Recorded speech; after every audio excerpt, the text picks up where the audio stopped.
Come on now. Yeah. It's us against everybody fool. Nothing but the bulls.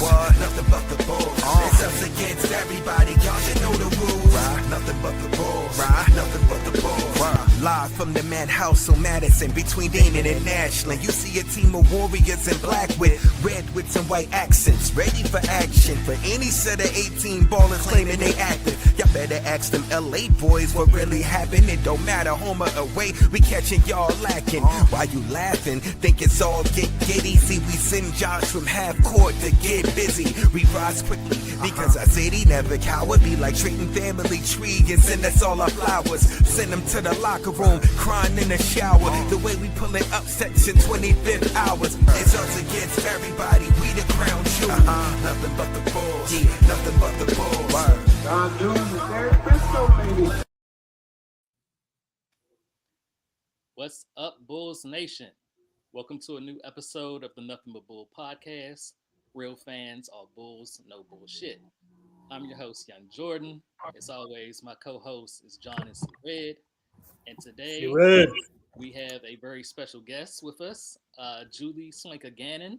She has worked for 670 The Score for a decade, covering the Bulls from 1994 into 2004, and is currently a sports chef.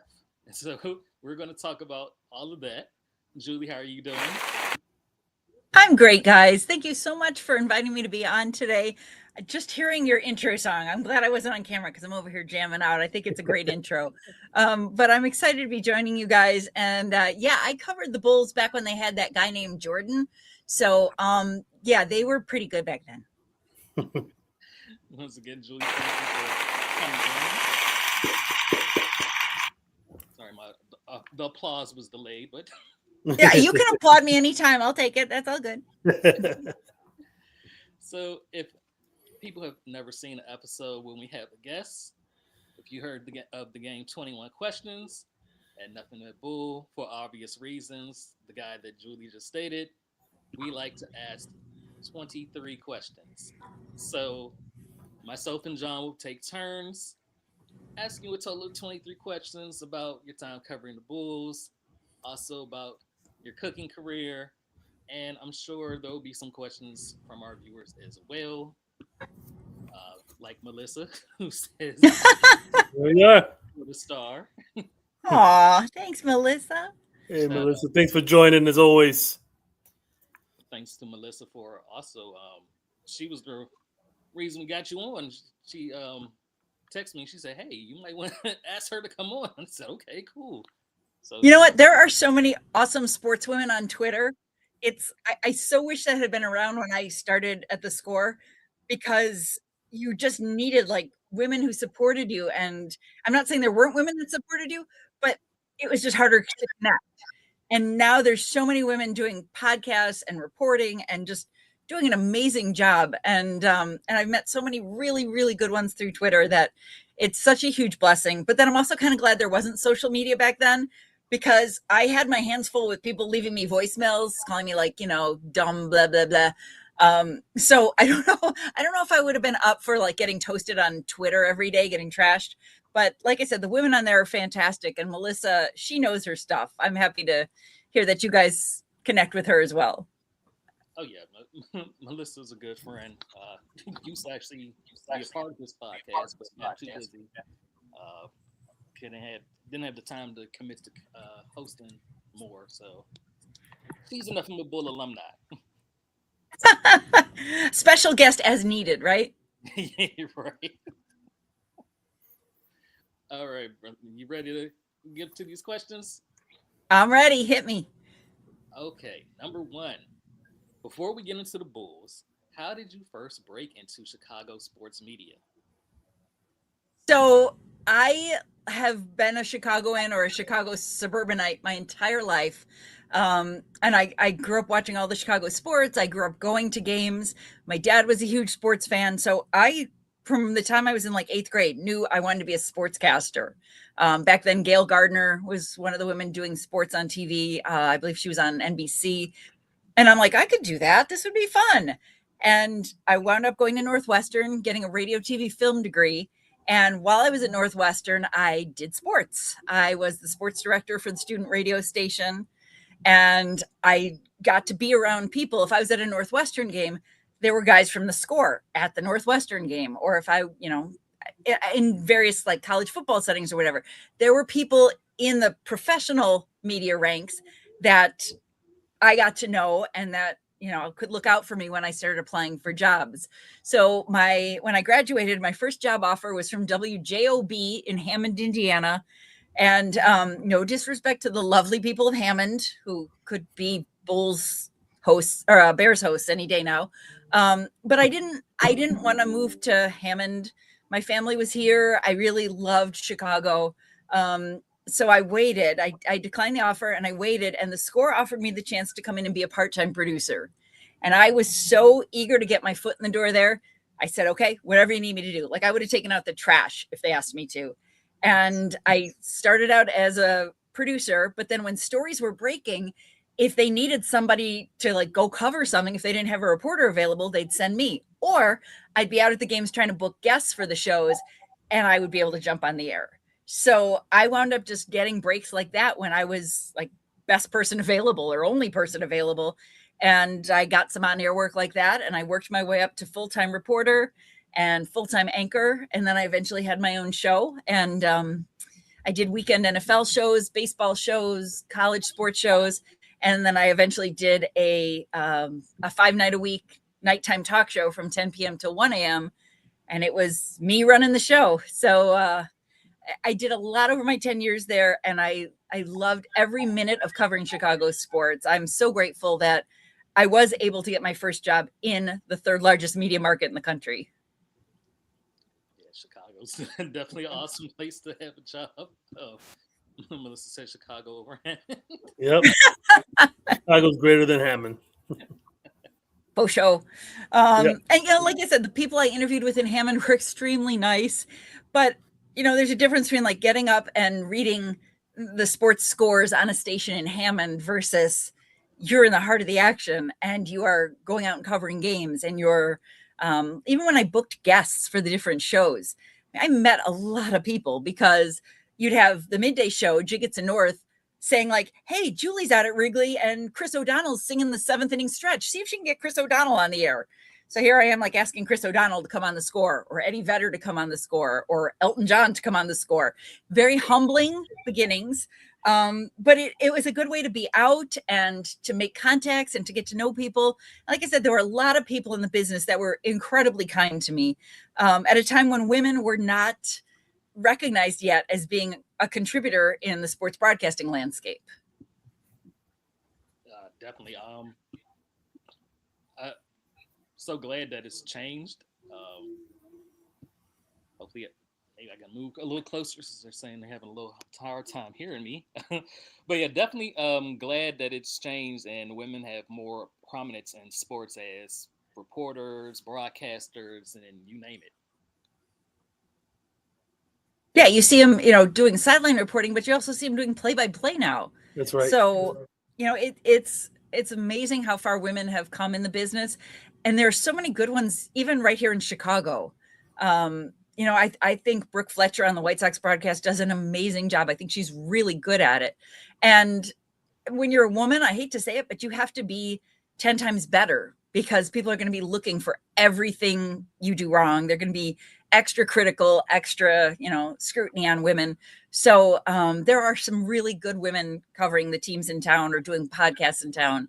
And so I'm glad it's come as far as it has. But like I said, it was definitely a good old boys club when I started. And, days were lonely. There were times where I was like, boy, this really sucks. I'm the only female and I'm not hanging out with the guys. And I remember specifically, I covered the White Sox in Seattle in the 2000 playoffs, and all the beat writers went out for dinner one night, and I was like ordering room service in my hotel room because I wasn't invited.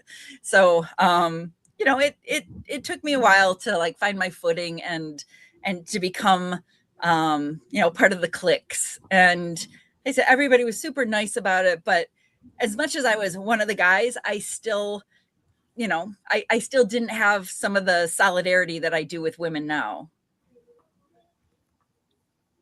Well, times have definitely changed for the better in that regard. Julie, For sure. what attracted you to sports journalism, and when did you realize you could make a career out of it? When the score first hired me, no, I'm just kidding. I loved sports with my dad.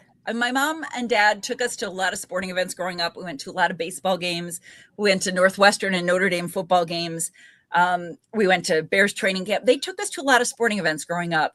And for me and my dad, that was a great way to like hang out together. We would lay on the floor in the family room watching the games, and I helped him run the football pool for his brokerage firm. So I was publishing the Goal Line Gazette for his brokerage firm, and I was like 14 years old. I loved it. I loved bonding with my dad, but also getting to learn stuff from watching the games with him. And unfortunately, I lost my dad to cancer when I was 18, and he never got to see me cover sports professionally. And there were so many days I either wanted to tell him like, oh my God, I talked to Michael Jordan today, or ask him to explain something to me, because I didn't play sports growing up. I was terrible at basketball growing up. And so I really wanted somebody to be able to like take me under their wing and say like, okay, this is, the type of defense this team is running or whatever. And I had to learn a lot of that on my own. But my dad was a big reason why I felt like I could talk sports and hold my own. And once I got to Northwestern, when I was a freshman, you had to interview to be on the staff at WNUR Sports. And I'm sitting in the hallway waiting for my interview, and the guys are all talking sports. And I said, I answered, they were talking about like, what was the final in the Monday Night Football game last night? And I answered, and they kind of blew me off. And then they asked something else, and I knew the answer, and they blew me off. And then I was just trying to like, get to know everybody. And I said, hey, I've got some magazines in my bag if anybody wants to borrow one. And they're like, we don't read 17. And I said, neither do I. Have Inside Sports and Sports Illustrated. And they all kind of shut up after that. And I wound up making the sports staff. And 4 years later, I was the sports director of the sports staff. And at those first few times, I mean, I'm as hard on myself as anybody, probably 1,000 times harder on myself. I can remember every mistake I've ever made on the air in my entire life. And I can still remember when I was doing those little sports updates at 89.3 FM, which like you can hear in the Chicagoland area, but it's still a college radio station. And I was doing updates one morning, and I called the goalie Patrick Roy. And for people who don't know, it's spelled Roy, but it's pronounced Wah, like W-A-H.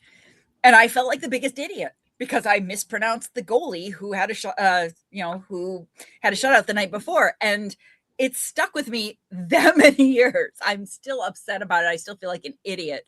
But I made enough of an impression that I worked my way up to sports director. And then I just started, getting my way into professional cliques where people actually listened to me and actually thought like, oh yeah, she knows what she's talking about. There were still plenty of people, like I said, that called my voicemail and, called me a dumb broad and whatever. But even as recently as a few years ago, I was at a Sox Brewers game in Milwaukee, and the guys behind me were poking the bear a little bit and basically saying I knew nothing about sports. And I told them, I know more about sports in my little pinky than you know in your entire body. And the guys were like, oh, did you play sports? I said, I'm sorry, I don't have a penis. I couldn't play baseball. And that shut them up really quickly. But my friends were all like, come on, let's go. Because they're worried I'm going to go viral for like punching out a Brewers fan. So, there's still moments where you feel like, people don't give you enough credit for knowing sports. But I became more self-confident, where instead of when somebody criticized me, I wasn't going, oh my God, they don't think I know sports. And I'm like, F you, I know sports. So yeah, it took a little while to realize I could do it professionally, but boy, once you see that first paycheck, you're like, someone's paying me to talk sports. This is awesome. Well, they were definitely giving you a check for a good reason. Thank you. You put in work for a decade at one of the biggest media outlets in Chicago. So that definitely speaks to your knowledge and your ability with sports broadcasting. Well, thank you. You're welcome. So, what do you remember about the first Bulls game or Bulls practice that you covered? So when I was still at Northwestern, there was a local radio outlet called Sports Radio Nightly. And they had hired me just kind of like as a freelancer to go cover games for them. And so I wasn't at the Score yet, but I was getting to go to games. And so at the time, I was covering games at Chicago Stadium.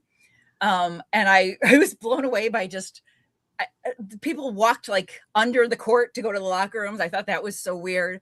I was sitting courtside at a game where I think it was JoJo English came flying into the press, like everybody's lap. And it was sort of like, oh my God, I am courtside. This is crazy. So there was a lot at the stadium that I was just, I didn't grow up going to basketball games, not pro games, because it was just expensive. And, the stadium wasn't in the greatest neighborhood. And so when I was younger, we watched games on TV, but we didn't go to games as much. So my first time driving to a Bulls game, I don't even know where I'm parking because I didn't have a media parking pass at the time. So I parked in like a little gravelly parking lot under the L tracks. And somebody was walking me out after the game and said, "Where are you parked?" And I said where I was parked. And they're like, "Oh my God, we will drive you to your car." Like, I didn't know. I'm just like, okay, sure. There's the stadium. I can walk. Da, da, da. So it was very, what's the word I'm looking for? Humbling. And you just felt like such a small fish in this ginormous pond. And once I started covering Michael Jordan, it was 10 times crazier because this was the biggest athlete on the planet. And there I was like elbow to elbow with him in the locker room. So I had to kind of get over that starstruck quality of, oh my God, I can't believe I'm sitting courtside for a Bulls game. And I fell in love with it. I loved being courtside. And even at the United Center, which was more sterile than the stadium, it was still amazing to be there when you had Ray Clay doing the intros and the crowd's going crazy. And, Michael takes the court and does his, with the chalk, and you just every minute felt like it was seared into your memory. Like you were going to remember this forever as how cool it was. So you said JoJo English. So that's the 93-94 season, which was the last season we played at Chicago Stadium. So you got to be there the last season. Yep. Right. Yep. And good riddance to all the rats in there. So JoJo English always brings to mind that Knicks Bulls brawl in the semifinals. Were you there for that? Did you see it? That's the one. That's the one. That's the one. Yep. With wasn't it Derek Harper? It was Derek Harper and JoJo English, yeah. And then basically the entire bench came out on both sides, literally right in front of David Stern. David Stern is standing there watching this happen. Wow. You look way too young to remember watching that. You really do. But yeah, wow. I was at that one, and your front row seat for like all these guys just tumbling, this big melee going on. So yes, yeah, it was cool to see it. But I was also, I'm not jumping ahead on you guys, but I was also courtside, like right by the Bulls bench when Scottie Pippen refused to go in and Tony Kukoc hit that shot. 1.8 seconds, I was sitting right there. You were sitting right there. So, yeah. And you're seeing Scottie on the bench throwing a fit, and Bill Cartwright like talking to him. Yep. Wow. And it was Pete Myers, I believe, he threw that inbounds pass perfect to Kukoc. Yep. And all the media is sitting there looking at each other like, what the hell is he doing? Like, I like disbelief and shock, and we're all looking at each other like, is he hurt? What is going on here? And I mean, when you're that close, obviously when the games get to like the NBA finals, you're up in the rafters. You're not sitting courtside.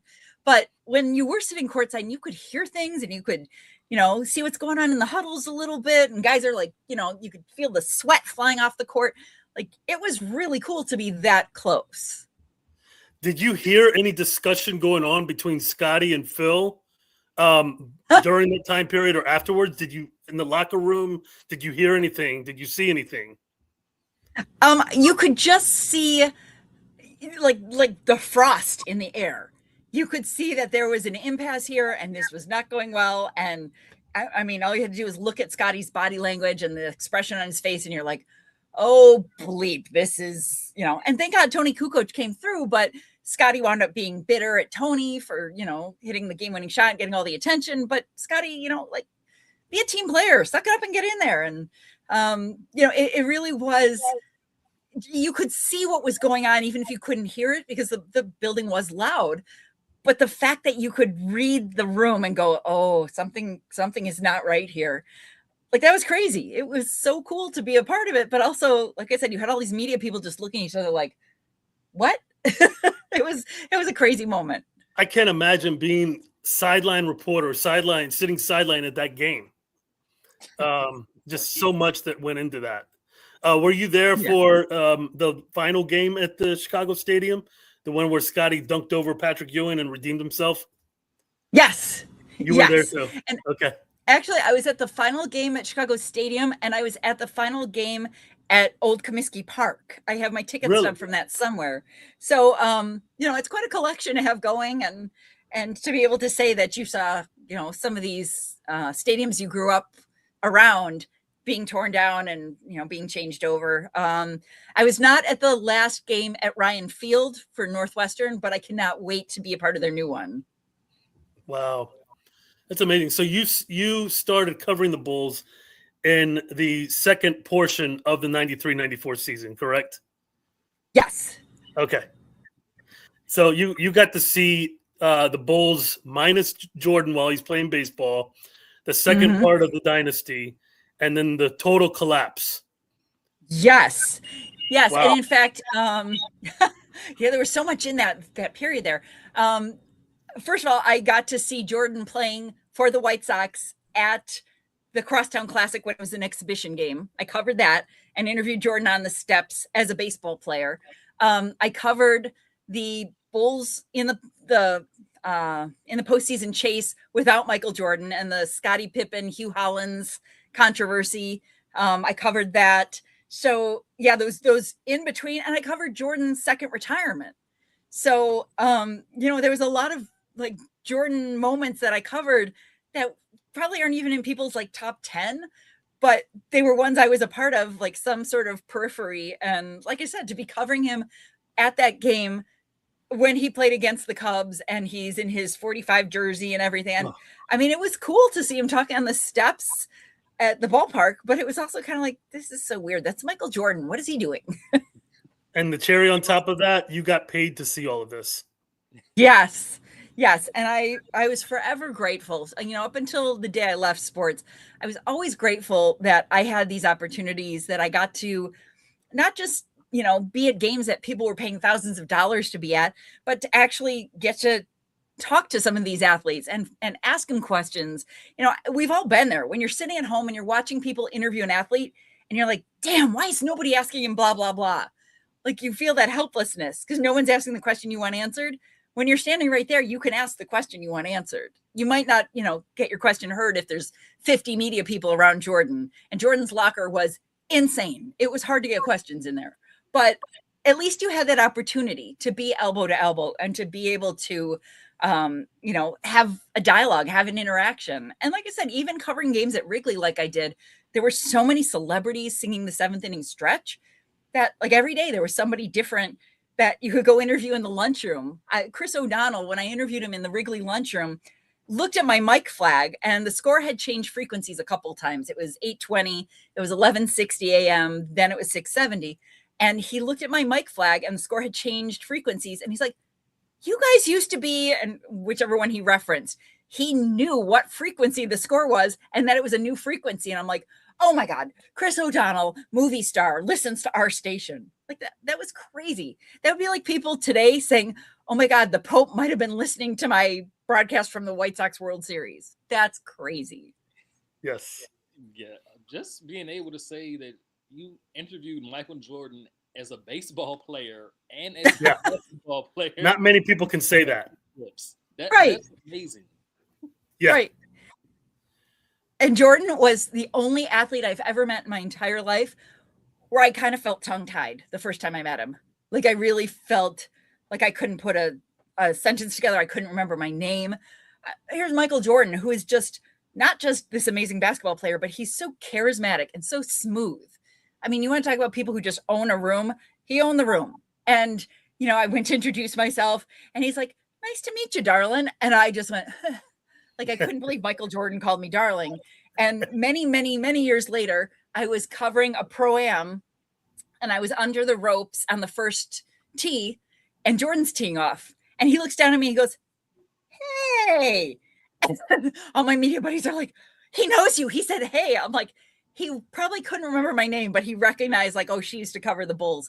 And that was like this great moment in my life that Michael Jordan recognized me on a golf course. It was surreal. Amazing. Ramina has a question. Who was your favorite person to interview? Oh, such a good question. There were so many good Bulls to talk to. There were the ones that spoke because, they were the bench guys. They were the ones you could, like the Bill Wenningtons, the Steve Kerrs, the Jud Bushlers, the guys who made themselves available. And you felt bad always having to go to them for a quote, but they were kind of like your fallback guys if the big 2 or 3 weren't talking. So, but they were all great talkers. Guys like Bill Wennington, Steve Kerr, John Paxson. I love Pax. They're so well spoken. They're so thoughtful, not just about the game, but about everything. And honestly, I can't remember covering a Bulls player that ever was rude to me, made me feel uncomfortable. And I can't say that about all NBA players, but with the Bulls, everybody was always polite and accommodating. I would say Jordan was one of my favorites to cover, partly because Jordan, if you are familiar with seeing Jordan in the locker room, he always had a suit on. He didn't come out and talk in a towel. And I was so grateful for that. That was his MO. He showered, he put on a nice suit, and then he came out and then he was ready to hold court. And that set the tone. Scottie Pippen started doing that because Michael Jordan did that. That's right. And yeah, Jordan could have come out and talked in a towel, but it wasn't his style. And honestly, he presented himself better because he's in this, bajillion-dollar suit. But it was a pleasure to cover him. It sucked because you're getting jostled by TV cameras and microphones, and you just feel like this, like it's a war zone. But he was an honor to interview. I can honestly say Jerry Krause, and I don't want to speak ill of the dead, but he was not real nice to women, very condescending. So whenever I had to interview Jerry Krause at the Berto Center at their workout facility, it wasn't fun. You just felt like, you were so insignificant to him. And again, it's not that he was mean or rude or anything, but he just had no use for like talking to any of the women there, like just talk down to us all the time. Phil could be like that, but Phil could be like that with the guys too. Phil could be arrogant, condescending to the male reporters. But Jerry Krause was one of the ones I didn't particularly enjoy interviewing. But most of the guys I interviewed, I really did like. I thought they were, good guys to be around, good talkers. Tony Kukoc was just a sweetheart. There were just so many people that you walked in the locker room and you felt like, okay, they're not going to be mean to me. They're not going to be rude to me. Whereas, there were times you walked in a baseball locker room or, like I said, the visiting NBA locker room. God, Alonzo Mourning. Tried to interview him once, and that was one time too many. So there were some bad dudes, but the Bulls guys were always good. Oh man, Melissa asks, was there ever a moment when you realized I'm not just surviving in this space anymore, I belong here? Probably not. I still to this day like pinch myself and think like I'm gonna wake up and this was all just a weird dream for the last 30 years. I don't think you ever feel comfortable because it's not your house. You're in their locker room, and no matter how many times you tried to explain to them that you didn't want to be in their locker room while they're changing, there were still guys who thought you wanted to be in there because you're checking them out or trying to get a date or whatever. No, it was so awkward and uncomfortable. And, some locker rooms really smelled. And, I was just like, oh God, I will talk to the first person who's dressed. So, it was their space. And I always felt like, an alien or, an extraterrestrial in their space. And so I don't know if I ever felt comfortable. I felt comfortable at the Score when I was in the studio and I had my own show. Then I felt like, as they like to say in Espanol, la chingona. I was like, the bleep, because it was my show and I was calling the shots and I had my own intro music and I was doing the interviews and whatever. I was bringing in callers. I felt that way. I felt like I belonged as I got into my Score career. but I don't think I ever really felt like I belonged, at least to the point where I felt at ease or comfortable being in locker rooms and settings like that. Great. Well, how different was covering a practice versus covering an actual game? Oh my gosh, practices could be so boring because they'd start warming up and then they'd lower the shades. And just as the shades went down, you're like, all right, we got like 2 hours of sitting here doing nothing. You couldn't leave because if practice ended early or someone got injured or whatever, you couldn't leave. And there's this tiny media room, and which is fine when Jordan wasn't playing, but when Jordan was playing and the Bulls, had national media, everybody smushed in this little tiny media room. And you would wait until you saw the shades going up, and then everyone's like, all right, let's roll. And everyone would go flooding out into this like long hallway, and you had to convince them to stop and talk coming off the court. And a lot of times after practice, the big guys didn't talk. You didn't usually, I shouldn't say, I don't know what the percentages were, but you weren't likely to get Jordan, Pippen, the big guys after some little scrub practice for, a middle of the week game against a team that they weren't excited about playing. You got Phil, but it was a different environment. You had to stand in the hallway and wait for guys to walk by going from the court to the locker room. And, it felt like the red carpet when, people are like, Beyonce, like you're trying to flag down these athletes just to get somebody to talk to you. And like I said, the guys who, they were living their best life. They were playing with Jordan. Those guys talked because, people wanted to talk to them because they were on world champion teams. So, like I said, guys like Steve Kerr, I know people called Kerr and Wennington moths because they were always like, flocking to the microphone like a moth to a flame. But we appreciated that because sometimes you just needed a soundbite from somebody to be able to, give you a quote on the game the night before or how practice went or whatever, or the upcoming opponent. So for the most part, practices were uncomfortable, like just not a lot of room to maneuver. And then there were some days there weren't a lot of people out there and it was easier to get access and easier to talk to people. There were a lot of days of sitting around in that media room, like basically in the dark. Once they put the screens down, it was like kind of dark in there.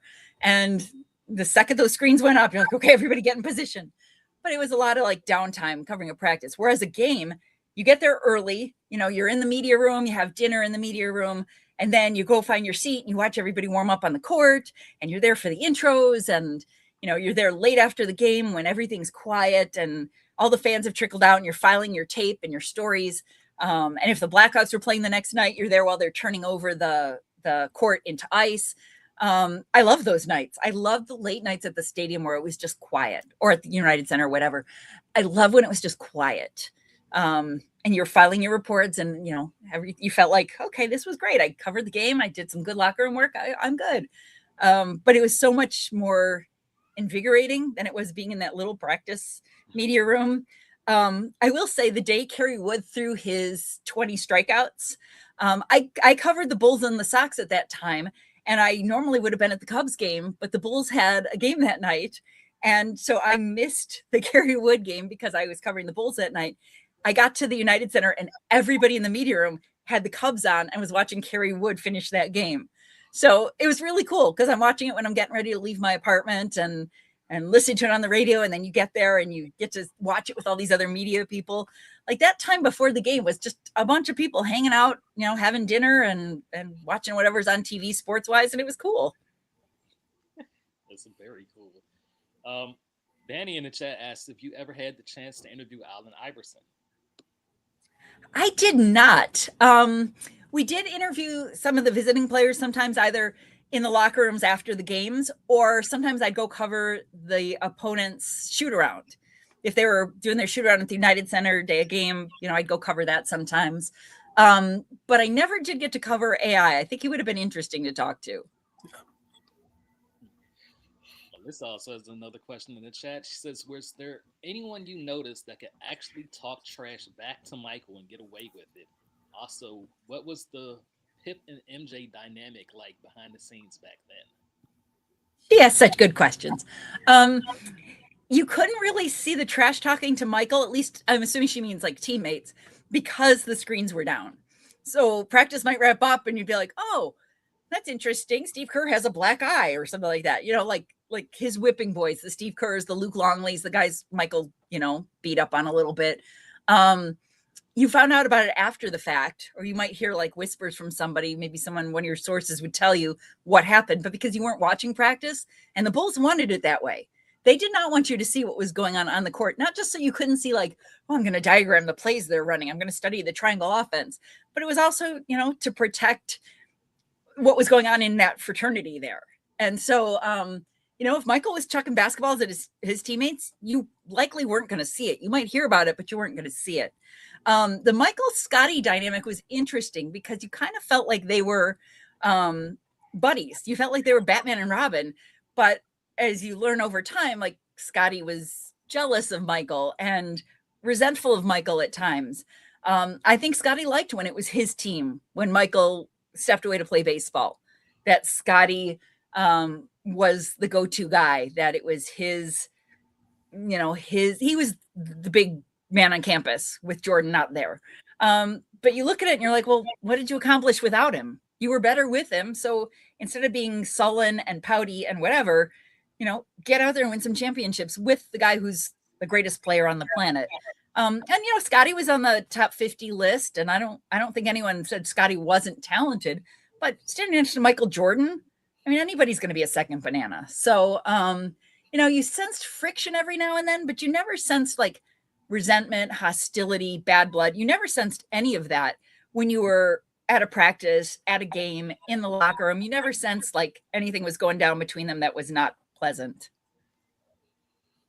That's very interesting, the way Scotty has started to carry himself, especially after The Last Dance came out. Yes. It's so uncomfortable and awkward. And plus all the like weird dating relationship stuff and a lot of weird stuff going on there that I get it. I get why they can't be in the same room together now. I get it. Yeah, Ramina said, MJ always said he couldn't do it without Scotty. So yeah, that jealousy. Melissa said his attitude always stuck, I guess. Which is a shame because, Scotty, besides being a great player, he was decent to cover. I didn't have problems covering him. But yeah, I get it. If you're always feeling like second best, the Marsha. Like, I get it if you're Scotty. But again, Michael made all these, great endorsement deals for people and celebrity and the ability to, go anywhere in the world and be recognized as a champion. I mean, you have to kind of be grateful that you were a part of that and that you kind of lucked into that you could have been playing alongside Sam Perkins and you're playing alongside Michael Jordan. Okay. Life is good. The stars are smiling on you. Oh, most definitely. I don't think he'd been too happy if he had his own team and it being the Seattle Supersonics and losing to the Bulls in the finals. Right. So the Bulls were a worldwide phenomenon during that era. Could you fully appreciate the magnitude of what you were covering at the time? The reason I could is because when the finals rolled around and you saw the number of people who had media credentials, I was friends with people who were in the Bulls media relations department. They did a phenomenal job. It was a thankless job, but they were excellent at it.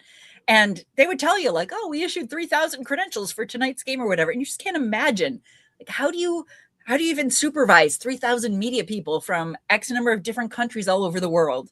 And then you'd see like they'd have sections, in the 300 level that were just devoted to foreign media, because where else are you going to put everybody? People were watching the games in the media room and there was auxiliary press room coverage. I mean, they took over the entire stadium. There was just like every inch was covered by where can we put bodies.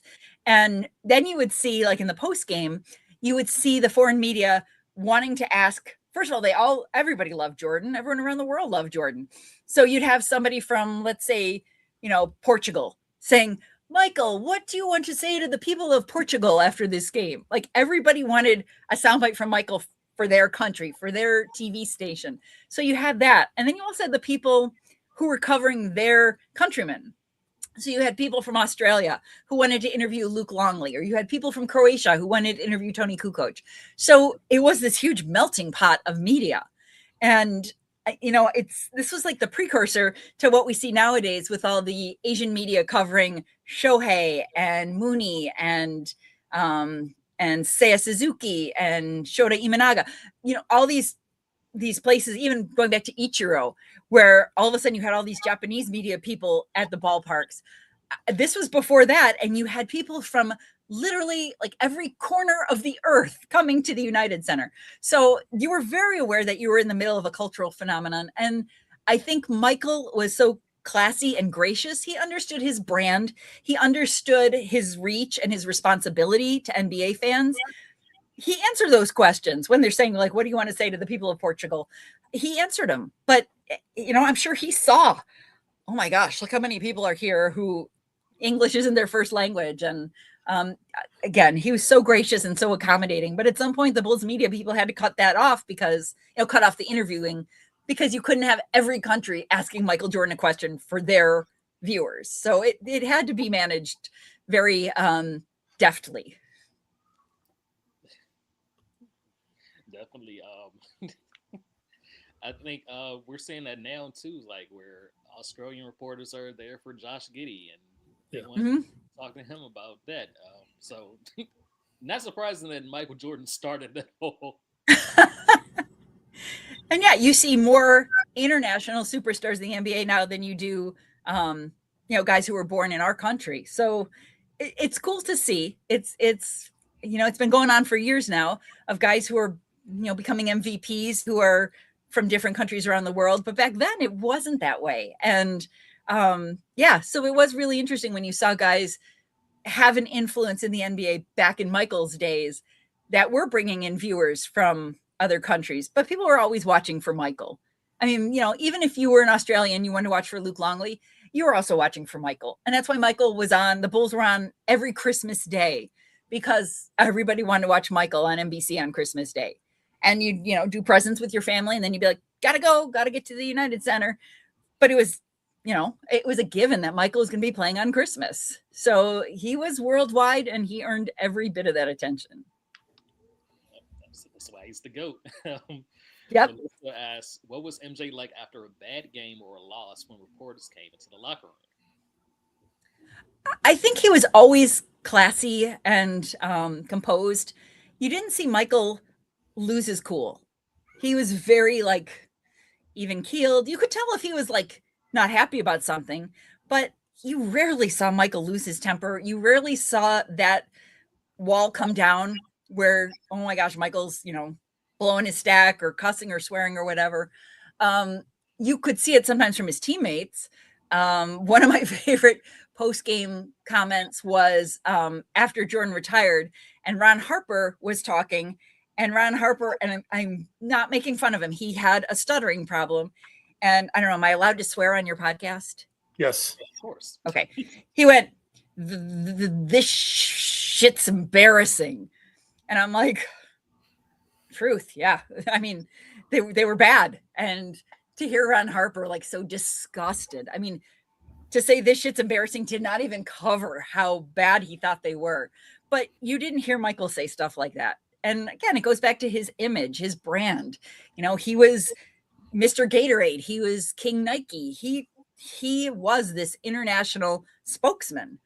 And so he was very conscious of the way he came off in public and the way he came off to the media and the way his fans viewed him. So I'm sure there were times, we've all been there, when somebody's asking you a question and you're like, okay, breathe. All right, don't take the bait. And you're just wrestling with yourself inside your head.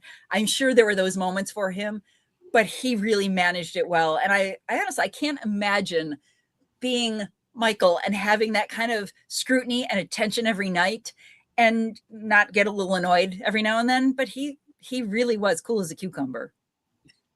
Mike was super competitive, so I'm sure he prided himself on not letting his intrusive thoughts win. Yeah, I think if you had seen Michael gambling, if you saw him with guys at the back of the plane, playing cards or whatever, or we saw it in The Last Dance with the security guy with the curly hair, who's flinging the quarters with. He was extremely competitive. But I think he rose to the challenge, whether he's golfing with Barkley or whomever, like he loved that competitiveness. He loved that spirit and that camaraderie. And there may have been days he threw his golf clubs in the lake. I don't know. We didn't see it. We weren't on the course with him. But I think for the most part, his competitive demons were probably handled before the media was allowed in the locker room. Yeah, Danny says Mike was playing 4D chess, always kept his cool and protected his image. Yeah, he did a hell of a job at it. I mean, nobody better. Julie, what was the atmosphere around the team like when they were pursuing championships year after year? Extremely focused. I can't even say enough about. I mean, I hate when people say like Phil Jackson shouldn't have been coach of the year because he had Michael Jordan. No, that's why he should be coach of the year in and year out, because he had to manage all those egos and all those personalities and find playing time for guys. And I mean, just very, you had to be like the dad figure, you had to be a disciplinarian when you needed to be, but you couldn't push guys too far. I think they just, especially after they had won a few, they had it down to a science. They weren't the new kids there. They knew how the whole routine went.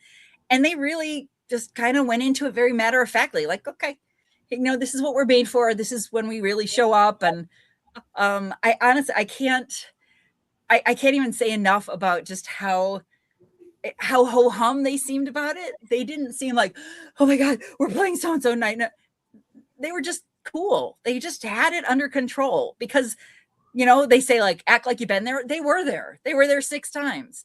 So when the playoffs rolled around, they kicked it up to another level and they, probably had less media access and more secrecy and all that. But it wasn't like they were fazed by any of this. And I think that's what enabled them to march through the playoffs as much as they did, or to hit those shots. It wasn't just Michael Jordan, whether it was Paxson or Kerr or whomever.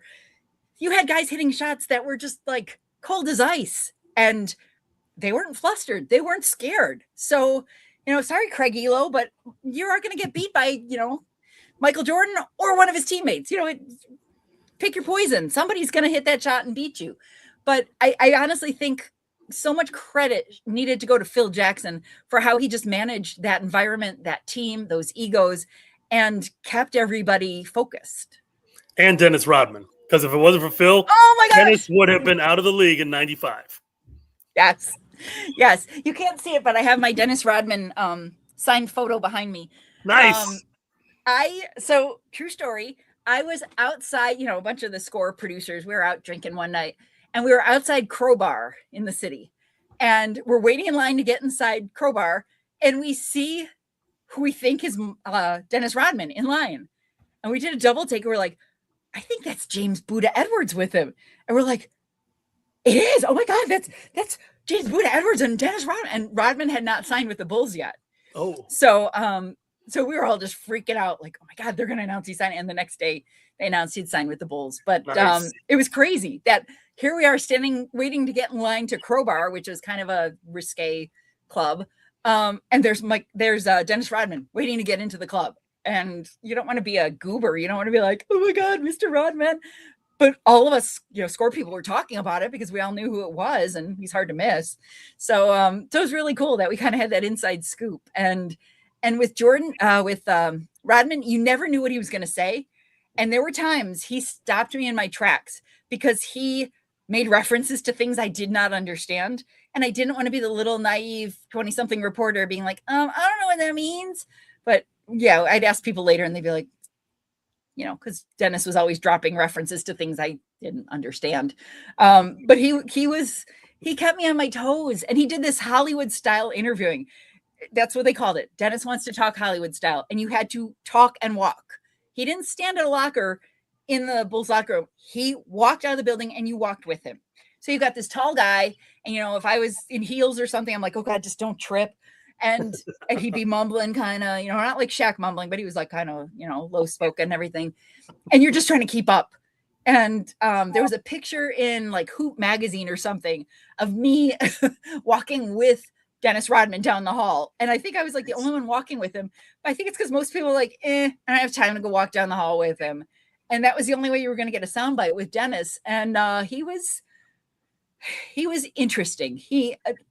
The fact that he was welcomed into this team, it just goes to show you that Michael Jordan could tell Jerry and Phil he could play with anybody. Yes. Yeah. So I'm going to jump to this question so you don't get confused, John, since we're on Rodman. He could appear unpredictable from the outside, but what was he actually like around the team and the media? Rodman, unpredictable. And he loved that. He loved showing up with like, hey, today my hair is going to have like a cheetah print in, buzzed into it or whatever.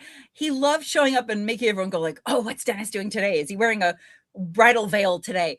He loved the attention. He loved causing those ripples through the media. But for the most part, when he got on the court, he was there to do a job. And, there were times he wound up on the floor tangling with cameraman or whatever. And he let his cool slip a little bit. But you never knew what you were going to get with him in terms of the persona. The basketball player, you knew you were going to get a guy who crashed the boards and who pissed off the other team. And, he was the best at what he did. But you really did. Like I said, he always kept me on my toes. And there were many, many days I felt like I have no idea what he just said, but I don't think that was suitable for family audiences. And I'd go look it up later and I was right. So. Yeah, sounds like Dennis. Yeah, completely. And I felt really stupid. Like, I didn't want to be this little, like, babe in the woods who's like, I don't know what that means. So you just kind of like nod and roll with it. And then you find out later, like, oh my God, I shouldn't have nodded to that. You just wanted to feel like you were cool and you knew you were not. So, my thanks to the guys in the media room who never made me feel uncool or stupid for asking them what Dennis meant. Melissa asked, did MJ genuinely like Dennis, tolerate Dennis because they needed him, respect him, or some combination of all three, in your opinion? I think all three. Yeah. I think, he sensed Dennis's value to the team. We hear this about so many athletes, not just in Chicago, but in sports in general. But where they say like, oh, when you play against them, you hate them, but when they play for you, you love them. Whether it's AJ Pierzynski or whomever. And I think there was a lot of that with Rodman. Like, one of us. Once he became a Bull, Pistons, you hated the Pistons. But when he was a Bull, you were like, okay, cool. He's going to help us win more championships. And I think Michael saw the value of that. I think there was a mutual respect between the two of them. I think Dennis respected Michael. Michael respected Dennis. And they made it work.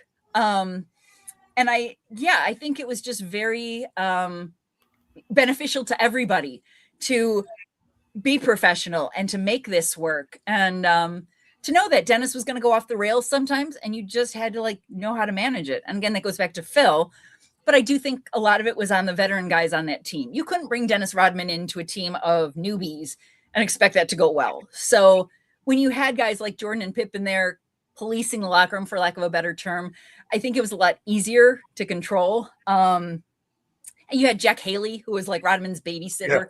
Yeah. They had people around him that kind of watched him. But once he left the United Center, Dennis was on Dennis time. Dennis did not have to answer to anybody until he had to be at practice the next morning. And then if he was late or didn't show up or whatever, then it's a different story. But as long as Dennis showed up for games and showed up for practices, they kind of said, okay, when we're not practicing or playing, go do what you got to do. Go be Dennis. Go hang with Carmen Electra or whatever. But when you're back here, you got to play by our rules and be professional. And he made it work. And again, I think that's a credit to the people around him that didn't stifle him. They let him be Dennis, but they kind of gently buffered him a little bit. Makes sense. I think, John, you always bring up if it wasn't for Phil and Michael, yeah, Dennis would be out of NBA, and we saw how the rest of his career went after he left the Bulls. So yeah, I think he lasted 20 games with the Lakers and 10 games with the Mavericks. Yep. So. Yeah. Melissa asks, did you ever have a combo with Dennis that completely changed your perspective of him? Um, I can't say like I had a moment where I was like, whoa, that was really deep. But I do think, he could be vulnerable. He could be introspective. I don't think he was always shock value. Yeah, and I don't know, I don't know that I thought badly of him at any point. I liked Dennis. I liked him as a human being, even though he made me feel clueless. I loved watching him rebound. So, I don't know that I had a perception that needed changing as much as just, I think you could see at times when he let down that public persona, how much of, I don't want to say an act it was, but how much he loved putting that out there. Like he really played that up because he loved people talking about him. But I think deep down, he's still just a guy playing basketball who, wants to go out and party and have a good time, blah, blah, blah. I think a lot of his outgoing persona was for show. So, maybe you saw a little of that. I don't want to say softer side, but that like more human side sometimes. When he was talking basketball, he knew basketball. So, you really did want him to give you a good answer when you asked him about like, boxing out some star player or whatever. You wanted a good answer. You didn't just want some smart ass answer. But it depended on how he was feeling and, what kind of mood he was in when you caught him. Melissa asks, Dennis coming from the Pistons, who we hated, when he walked into the Bulls locker room as a teammate, how do you think he was perceived? Okay, I'll start asking questions. Let's say Melissa, nothing but Bull alumni, the third co-host of the podcast. She gets it. She knows how to interview. I think you see it a lot more in sports nowadays, but even back then, guys change teams so much that unless it was something like egregious that they did to you, they kicked you in an underhanded way when the refs weren't looking or whatever. If there was something like that, maybe you felt a little resentment. You had to put that aside when they came into your locker room. I think for the most part in sports, what happens on the court is business. It's guys playing a game. It's emotions. It's, wanting to be the best and to win. Yeah, there are guys that are jerky that you don't want to have to share a locker room with, but I don't think they held it against Dennis being a Piston. Again, knowing what upside he brought, knowing that his rebounding was going to make you a better team. So you can, keep nursing hurt feelings because he was a Piston, or you can put that aside and say, okay, let's shake hands and we're teammates now and let's go win this thing. Yeah, especially after you lost towards Grant to the Magic. Yeah. They needed Dennis. So. Yes, they did. I remember saying that. I said, go ahead. As much as I said Jerry Krause was not fun to deal with, Jerry Krause was a good GM. Whatever people say about him, he was a good GM. And, whatever he said about like players not winning championships, I was there for that. That was not a popular sentiment. But I mean, he did feel like he didn't get enough credit, and you had to have somebody who could go out and identify those guys. You couldn't just roll Michael Jordan and a bunch of basketballs out there every night and say, okay, win the game. Like you had to have people around him that fit roles, that complimented him, that worked with Michael. So I think you have to give some credit to the teams that Jerry Krause built around him because he couldn't do it himself. I mean, I would love to see, Michael Jordan be like, a cartoon character like Bugs Bunny who's playing every position. But in all reality, Michael had to admit, like, he needed good people around him. They couldn't give him a bunch of scrubs and say, well, you're the greatest player ever, so just go score 100 points by yourself and win. I'm going to have to agree with you a little bit on Jerry. I would say he was a great GM from 86 to 97, but from 97 until the end of his tenure in 03 or 04, not so much. He made some really, really bad moves. Aside from the breakup of the dynasty and getting in his feels about Phil and, you're out of here. I don't care if you go 82-0. Just horrible stuff. But anyway, I agree. Up to that point, one of the greatest GMs of all time. Made some amazing moves. The trade for Scottie Pippen, getting Dennis Rodman, some of the other draft picks, DJ Armstrong, so on and so forth. But let's think broadly here. So from 94 to 04, you covered the team, right? Mm-hmm. In that time period, was there a player who consistently practiced harder or with more intensity than people might expect? That's a tough one because we weren't allowed to watch practice.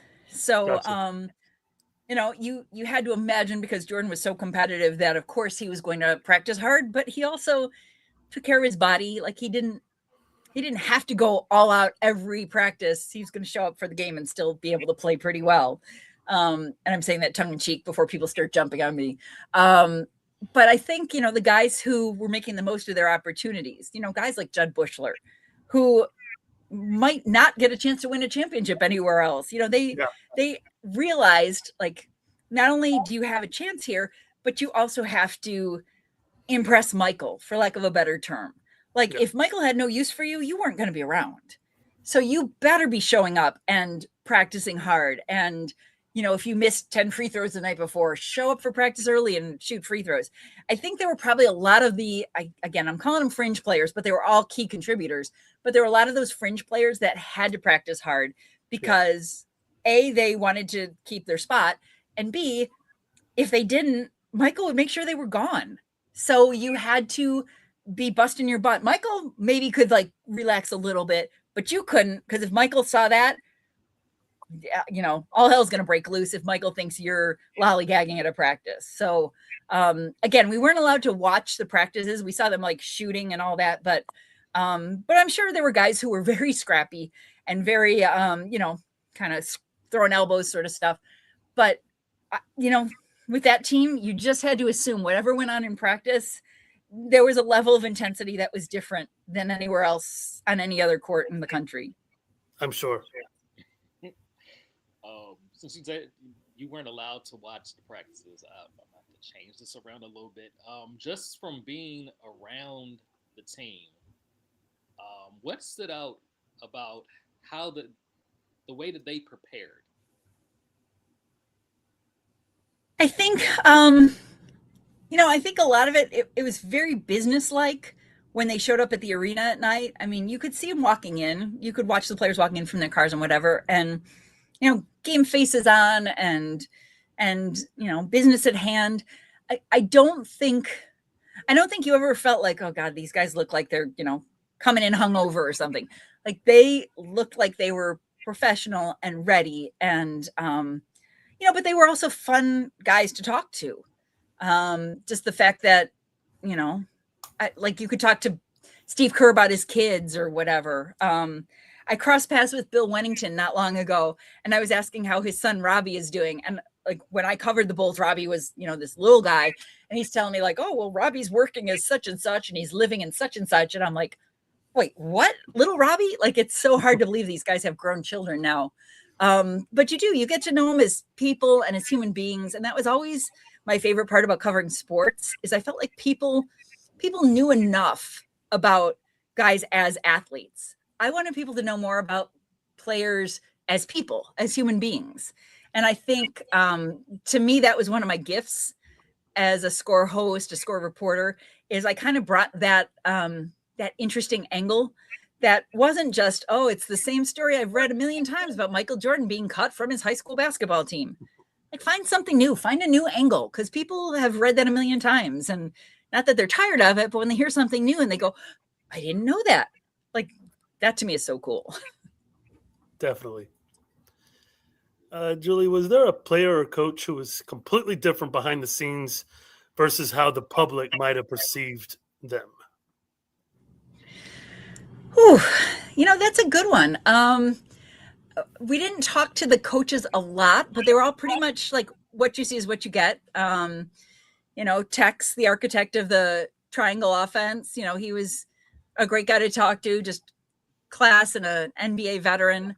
That's really tough because I feel like there really wasn't that much of a dichotomy between who you saw and who they were. I feel like it was very intermeshed. And again, Dennis might be the best example of that because Dennis was a party boy. And if you saw him out at the club, he was a party boy. But I think for the most part, these guys were kind of the same guys around us wherever you saw them. And that's not to say that they weren't, having their poker games at the back of the bus or whatever. but for the most part, like they were pretty consistent. Like what you saw was what you got. Yeah, I can't even think. Maybe this is post Jordan era, but maybe Ron Artest, who I kind of felt was maybe like a little misunderstood.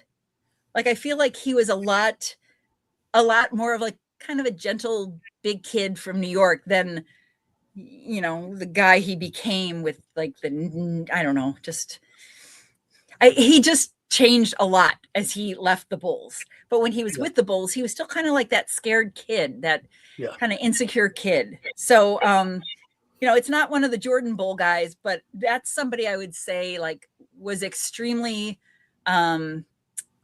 just more relatable when he first was with the Bulls. You just felt like he was a different guy. I'll never forget the Circuit City, working at the Circuit City job, in secret. Yep. Just for this. Yep. Just so he could get a discount on electronics. Unbelievable story. But you kind of respect it too, right? Which Bulls player from your time covering the team was the most entertaining to interview? Oh my gosh. I would have to say it was like one of the Wennington Kerr guys. They were funny. Oh my gosh. They had such great senses of humor. Yeah, I can't even tell you like how many times they just like crack jokes and whatever. And it was a very high pressure environment. I'm not going to lie. If you're covering the Bulls with Michael Jordan and Phil Jackson and Scottie Pippen, it was tense. I mean, it wasn't like hee-haw club, but when you were done with like the Jordan interviews and whatever, and it was just some of the other guys hanging out in the locker room, getting dressed and whatever, like then it was more lighthearted and then it was funny. And, Luke Longley was a fun guy. I don't know if he was like Mr. Comedian, but a lot of those guys had great personalities. And I enjoyed talking to them. And I thought we were lucky to have those guys, that you didn't just have to get your sound bites from Jordan and Pippen. Now, if I called the score and said, "Oh, I didn't get Jordan and Pippen, but I got Bill Wennington," they'd kind of be like, "What?" But if Bill said something really funny, I would feed it in. Heck yeah. I was always, feeding in tape that would be like, okay, this guy said this, and this is a really great soundbite or whatever. Might have been, they cracked a joke. It might have been they said something controversial. It might have been they were talking about an opponent. They said something that was kind of scandalous. Whatever it was, like everybody had really good opinions and thoughts in that locker room. But like I said, those guys were just fun to be around and just made you feel like you could breathe a little bit, because Michael had like a devilish sense of humor, like that little twinkle in his eye kind of sense of humor, but he wasn't, cracking jokes left and right. He wasn't like starring at a comedy club. So yeah, it was different. You had to be like very professional, on your game, ready to interview Michael, and then you could kind of breathe a little bit. And that's where those bench guys were fun to deal with.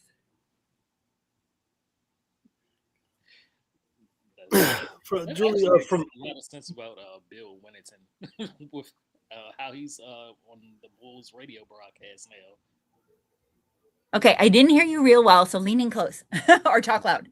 I said it makes sense with Bill Wennington, with him being on the radio for the Bulls now, that he would be entertaining like that. He's very good at it. Steve Kerr as well. You mentioned Steve earlier.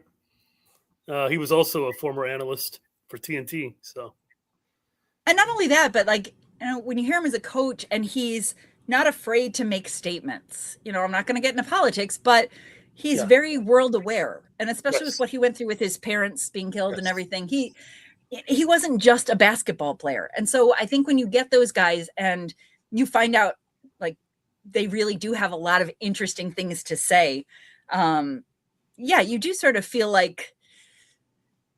Guys get a bad reputation for being dumb jocks. And I think, I could count, well, probably more than one hand. I won't say on one hand, but more often than not, I would say more of the athletes I covered were not dumb jocks. They had a thought in their head. They had something fun to say. They could express themselves. And, that's another thing I think is fun when you are trying to get to know a team. And especially with how we're seeing this Bulls team be constantly rebuilt and you're getting new young guys.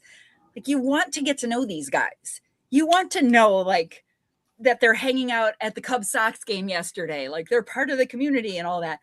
You want to get to know them and feel like they're interesting human beings, that they're not just out there dunking a basketball. And so I think for me to be able to pick up that side of people, I loved every minute of, like, when you got that glimpse at what made somebody the person they were. One of my favorite stories, and I don't know if you guys have come across Andy Mazer at all. Andy was doing reporting. He did Cubs pre and post game for a long time. I believe he's back at WGN now. But Andy and I were covering Bulls Media Day one day, and they had signed Mark Bryant, if you remember Mark Bryant. And Mark Bryant was talking about how excited he was to play with all his new teammates. And he called Tony Kukoc, Chony Chuchoch, in this, like, Southern drawl. He's like, well, I'm looking forward to playing with Chony Chuchoch. And I mean, Andy and I looked at each other and we're like dying laughing. He didn't mean it to be funny, but it really was funny. And so after that, like, Andy and I couldn't look at Tony Kukoc and call him Tony. We'd look at each other, we'd be like, Chony Chuchoch. You know, you met so many interesting people, and whether they were intentionally funny or unintentionally funny, like, that lightened the mood a lot for some, you know, long days. Mark Bryant, wasn't that the former Portland Trailblazer who took Scottie Pippen's spot on the 98-99 team? Yes. Yes. And, you know, now we get to take people from the Trailblazers to be our coach. So, you know, that's right. Things go around, come around. Shout out to Tiago. That's right. Yep. I'm looking forward to hearing more about him. I don't know a ton about him, but I'm looking forward to, like, getting to learn his style. And you know, I liked Billy Donovan. I covered Billy Donovan when he was Florida Gator. And you know, I felt so sad for everything he was going through off the court. And I'm like, oh, he just needs to take time away from basketball. And then when he didn't take time away from basketball, I felt like he just bailed on us. So yeah, I hope Tiago is here for a while and does good things with this team, because we want to be a playoff team year in and year out again. It's not fun sitting home and, you know, or getting bounced in the first game. It's not fun. And Tiago, I trust. I like that. And what about Graham? Are you guys Graham fans? Yeah, absolutely. I got to tell you, we've never had a GM or vice president of player operations like Bryson Graham. Like, it is fun to listen to him talk. It wasn't fun to listen to Jerry Krause talk. It wasn't fun to listen to Dark Foreman talk. It was very good to listen to AK talk. Paxson is decent. Paxson was the best out of all of them. But Bryson Graham is really interesting to listen to. That was the impression I got from when he was hired, was like, okay, he's going to bring a little more interest, a little more intrigue. And, you know, it makes everybody's life easier when they're fun to cover, fun to interview, fun to watch. It should hopefully give you guys some good podcasts, like, you know, in the years ahead. And speaking of podcasts, like, next thing you know, like, over a 2-day span, you see Tiago and Bryson collaborating on podcasts, on radio shows. It was unreal to watch. It made me so hype. It's been a great summer to be a Bulls fan. The best summer we've had in years. Yes. And you're right. I mean, the guys who get to town and play it right, you win some hearts with the fans and the media, and you are going to have a grace period here. If you slip up in your first couple months on the job or whatever, people are still going to, like, cut you some slack because they like you. And I think that's always one of the best things when any sport, any team in town brings in a new coach, a new GM, new whatever, when they know how to play the game, when they do their post-game press conference and then they break off and they do one-on-ones with every TV reporter in town, every radio station in town, when they build those relationships, all of a sudden the media is going to love you. And the fans who hear from you via the media, they're going to love you. So, so I agree with you. The fact that they were very accessible right off the bat, I think, is a good sign. I hope they stay that way. And really, I'll go back to it. If you want to get your message to the fans, the media are your conduit. That's right. Is your conduit. That's how you get your message out. That's how people, it drives me nuts when any athlete, any coach feels like, what they did was misinterpreted, then tell us. If we don't understand why you brought this guy in off the bench, tell us. Paint the picture. We can relay that to the fans. We can understand it ourselves. If we ask you a question in the post-game press conference and you don't want to answer it, and then you're mad that your message was misinterpreted, what are you supposed to do with that? That's right. That's like people were kind of upset that the Bulls sold their second round picks, and Bryson went immediately and explained why he did it. And he comes off as very genuine and honest, and it's very refreshing, especially after having AK for the last years. I just love the transparency. I love the transparency with Bryson. Yes. And that's what you want to hear. Yes. If you get an answer, if somebody has an explanation for why they did something, you're like, all right, cool. But if they don't, it's like, what do you have to hide? If you're not telling people why you made such and such move, what are you hiding? So I agree with you. That transparency earns a lot of goodwill, a lot of brownie points. Absolutely. Melissa asks, who was nicest to people throughout the building, all the way down to the janitors and maintenance?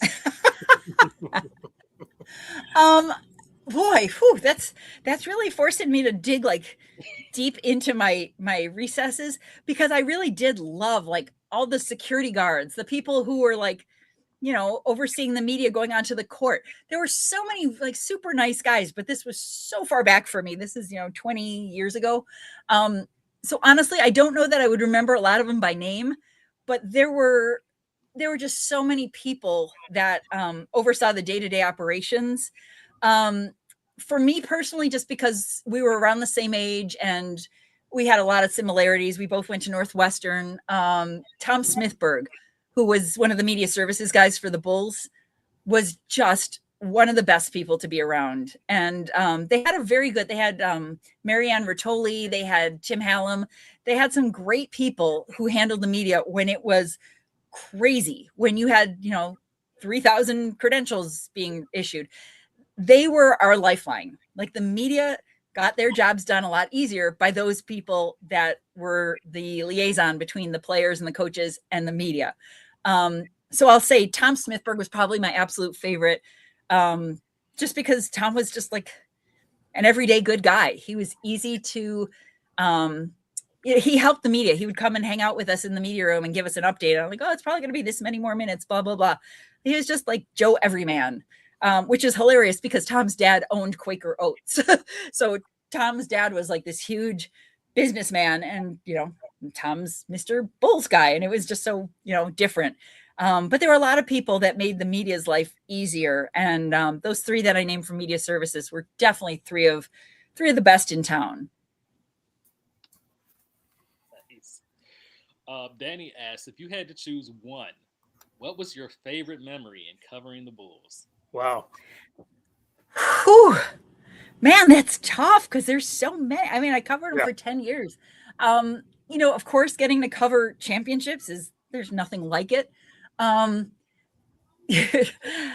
first time I met Michael Jordan, God, there are so many great moments. There were just a lot of like really cool moments, covering Jordan's retirement, because it was such a media sensation, because it was such a huge story nationally and internationally. That was crazy, but it was sad. Like, there wasn't anything fun about covering it. It was just momentous. During one of the playoff runs, I actually did a live hit from the United Center at like 5 or 6 in the morning on MSNBC. And I was like, oh my God, this is like national media. This is crazy. And they want to talk to me. And so, I'm standing out there in the cold talking to MSNBC, and their cameraman's light on his camera, like I said, it's pitch black. It's early in the morning. His light started to fade. They're like, okay, we're done with Julie. And, I had a few minutes on camera before that happened, but that was crazy because that was just a massive media appearance for me, little old, Julie from Arlington Heights. So like, that was crazy, but there were so many good moments about covering this team. So many moments where you just had to pinch yourself. Like, I can't believe I'm really here. And some of those were the outside moments. Some of those were like seeing Dennis Rodman at Crowbar, Michael Jordan recognizing me on a golf course. Like, those moments were crazy good. But in terms of just the team and covering their successes, getting to cover NBA Finals games, I mean, it doesn't get bigger than that. It's awesome. This question's actually covering a former Trailblazer, since we've been on the topic. From watching Scottie Pippen up close, what did people underestimate about his importance to those championship teams? I don't know if people underestimated things, because I think people appreciated him maybe more than Scottie realized. I think Scottie might have felt like, he wasn't recognized, but I think everybody felt like it was, 1A and 1B. You had Jordan and Pippen, and you couldn't break those two up. They were championship players together. I think it was sad when he refused to go in for the 1.8 second shot. I think it was petty and immature. Oh, yeah. And I think that maybe was a sort of rude awakening for Bulls fans, that, okay, maybe he's not the team player he proclaims to be. But I think people came to terms with that. I think people made peace with that with Scottie. I don't think people held it over his head for the rest of his life, but there still were people for years, making 1.8 jokes and whatever. Like, he was the butt of a lot of jokes for pulling that crap. No, and so yes. His reputation preceded him. Yeah. So, I think that's maybe the one time where I really felt like I was disappointed. Like, he let me down as an athlete and as a human being, that he just wasn't the team player I thought he was. I think a lot of people may have that opinion after all his comments he's made recently. Yeah. Scottie has not come off like very well to Bulls fans in recent years, which is a shame. Because, you don't want your heroes to be tarnished. You want to remember them as, raising a trophy on the court, and you don't want them to be bitter or be, airing dirty laundry or anything like that. So sometimes when guys just kind of keep quiet, it's better that way. Yep. Yeah. I know you spoke on Phil Jackson a little bit already, but what was he like to cover, and how skilled was he at controlling the message surrounding the team? Unbelievable at controlling the message. And Phil was another one. Like, Phil thought he was the smartest man in the room, and maybe he was. Sometimes he let that slip a little bit. He let everyone know that they couldn't be in the same room as him because they weren't intelligent enough. And I'm hyperbolic on that. He wasn't a bad guy. But I do think, when Phil came out, he was very stately, and not just because he had those big hulking shoulders and everything. Like, Phil came out and he commanded a presence among the media people. People, listen to what he had to say, and he had his like deep throaty voice, and I can still hear him screaming at players, because you could hear it. You couldn't watch practice, but you could hear.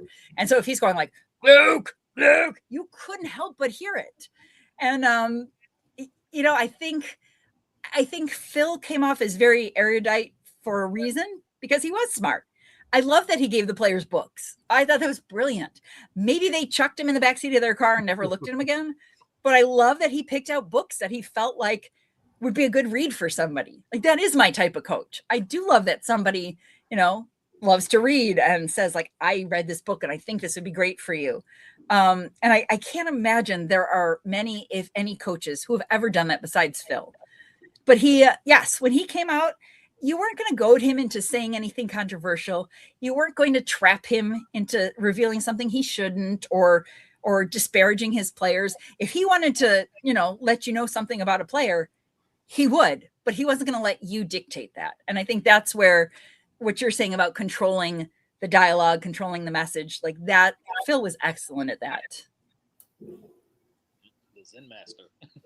Yeah. And he could also have his hippie Phil days where he's like, Mr. Grateful Dead, and he'd come out in like, some cool dude t-shirt and whatever. He had those days too. Like, he wasn't always like super serious world championship coach. Like, he had a lighthearted side. He had a sense of humor. So yeah, I mean, Phil definitely had some days where you knew he was kind of in relaxed mode. Like, he was ready for us to leave so he could just go chill. And, I'm sure he didn't get a lot of that time. So he was interesting to cover. I never felt I never felt like Phil didn't have anything to say.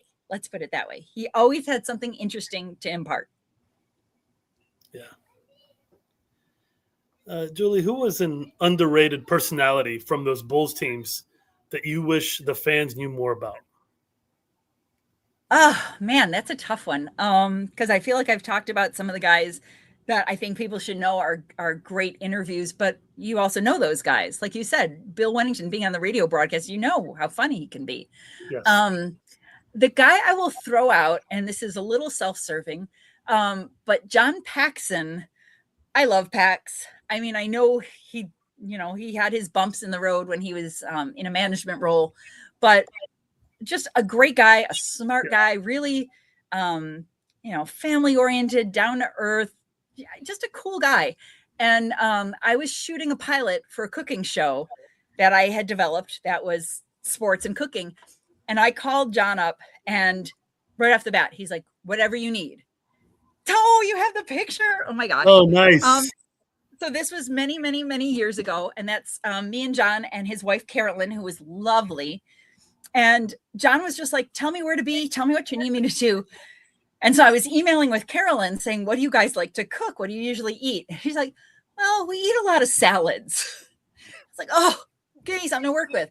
But we wound up making homemade mayonnaise and homemade salad dressing on camera. And Pax was great. He got it. He played into it. He leaned into it hard. I had, at the end of the episode, I had my camera people acting as reporters, and they're asking him questions like the media gangbang. And they're asking him oh, how tough was it when you had to crack the egg on camera or whatever?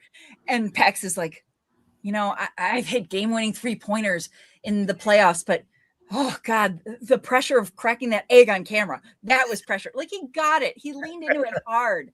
And the whole premise when I shot this pilot way back when was that you were going to talk sports with this athlete, but in context of food. You were going to talk about game day traditions, food wise and stuff like that. And then you were going to cook. And so Pax and I talked about, how most training facilities had a personal chef on staff now, how they had stepped up their team snacks and things like that. And he told this great story about Jordan having to have a steak before the game every night. And they were on the road and they were waiting for Jordan's steak. They couldn't leave the hotel until Jordan got his steak. And I'm like, this goes back to what are the stories you want to hear? Not Michael Jordan getting cut from his high school basketball team. You want to hear that Michael held up the team bus because the restaurant at the hotel was still making his steak and he couldn't leave without his steak. These were the stories I just loved. And like I said, Pax got it. He played along with it. He was flipping hilarious. We had a little John Paxson bobblehead on set, and he's watching the bobblehead move. And it was just fun. He got it. And his wife was lovely. And I sent them home with all sorts of goodie packs and stuff for them and their kids. And Pax is telling me how one of his sons wanted to be a chef. And it was such a great experience. But getting to know him as a human being outside of just, basketball court interviews and stuff like that, it was just really cool. And I'm grateful for that. And I think people would love it if they saw more of their athletes in that setting, in that realm of not just being, oh, well, I set up outside the arc and blah, blah, blah. Okay, whatever. There's a million people who are going to ask that question and get that answer. But if you have John Paxson playing along with how hard it was to crack an egg on camera, or telling you about Michael Jordan's steak habits before the games, that's gold. That stuff's really good. So, so Pax is what I would love people to know, just how cool, how down to earth, and how funny he is. That knocks my question about the food pilot off the list. So. Well, thank you for having the picture up. I appreciate that. It's awesome. Yeah.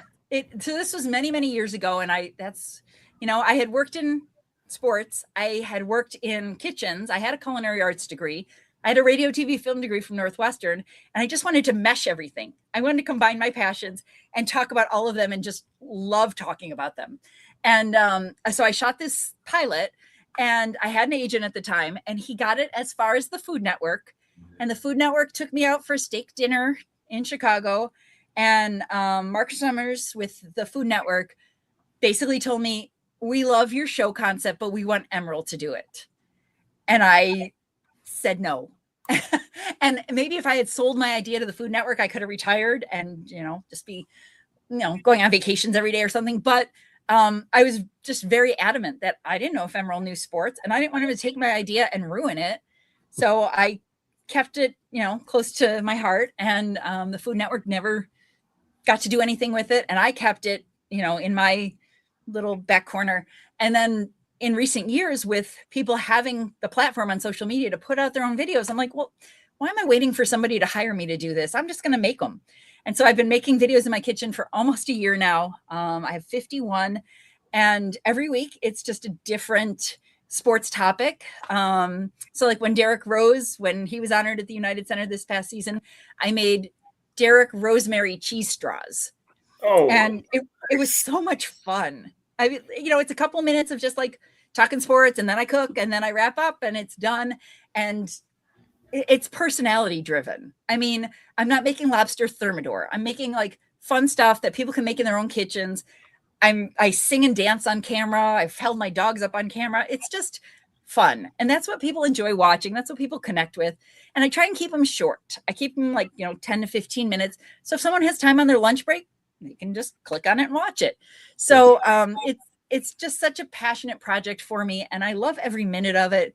And every week I'm excited, like, okay, what's happening this sports weekend? And I have to be ready to like adapt on the fly, because I usually record on a Sunday night. So I wait and see like what happens over the weekend, and I'm running out at 8:00 at night to buy my ingredients. And so there is some of the like sports producer in me that comes out. And we'll have like bobbleheads in the background behind me in the kitchen, or like when I was doing some stuff with the World Cup, I had like FIFA flags and things hanging.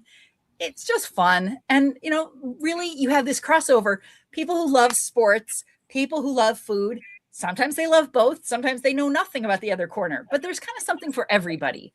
And I think that's one of the things I've really enjoyed about it. I love hearing from people who will say like, I have no idea what you were talking about with the Cubs rotation, but I really liked the recipe you made. Or conversely, somebody to say like, oh man, I'm here for the NCAA tournament talk, but I'm not going to make what you made. I can't cook. It's just something for everybody. And what you see is what you get with me. So if I'm singing on camera, I have no shame. I don't care. I crack jokes. It's just fun for me. And when that video starts going, it flies. All of a sudden I stop. I'm like, oh my gosh, I'm done. And then you kind of breathe. It's like this sigh of relief. But I will let you guys be the first to know my website is done. I've spent hundreds and hundreds of hours on it. Nice. I finished it yesterday. Congratulations. So thank you. So the only thing that's still it's still syncing up, because I made it through a third party host. So I'm still syncing it with the domain I bought, but keep trying it. In the next few days, you should be able to get it up and accessed. It's official plate with a T, officialplaybyplate.com and .net. And you'll be able to see it's got all 51 videos. It's got all 51 recipe cards. It's got tips from every episode. It has little like fun facts about Julie. So I'm so proud of it. And actually, like, it's my brand. It's my design. I feel like from the start, it's everything I wanted it to look like. It has a logo I designed. So it's really cool. And I encourage people to check it out. It is timely.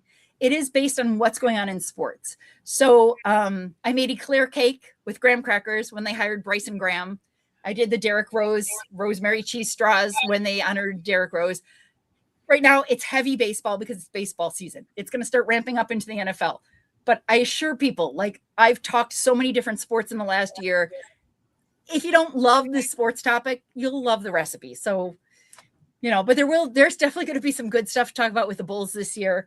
And also, like, I always encourage people, if you know of an athlete or a coach or whomever who is a foodie, send them my way. I would be happy to incorporate them somehow.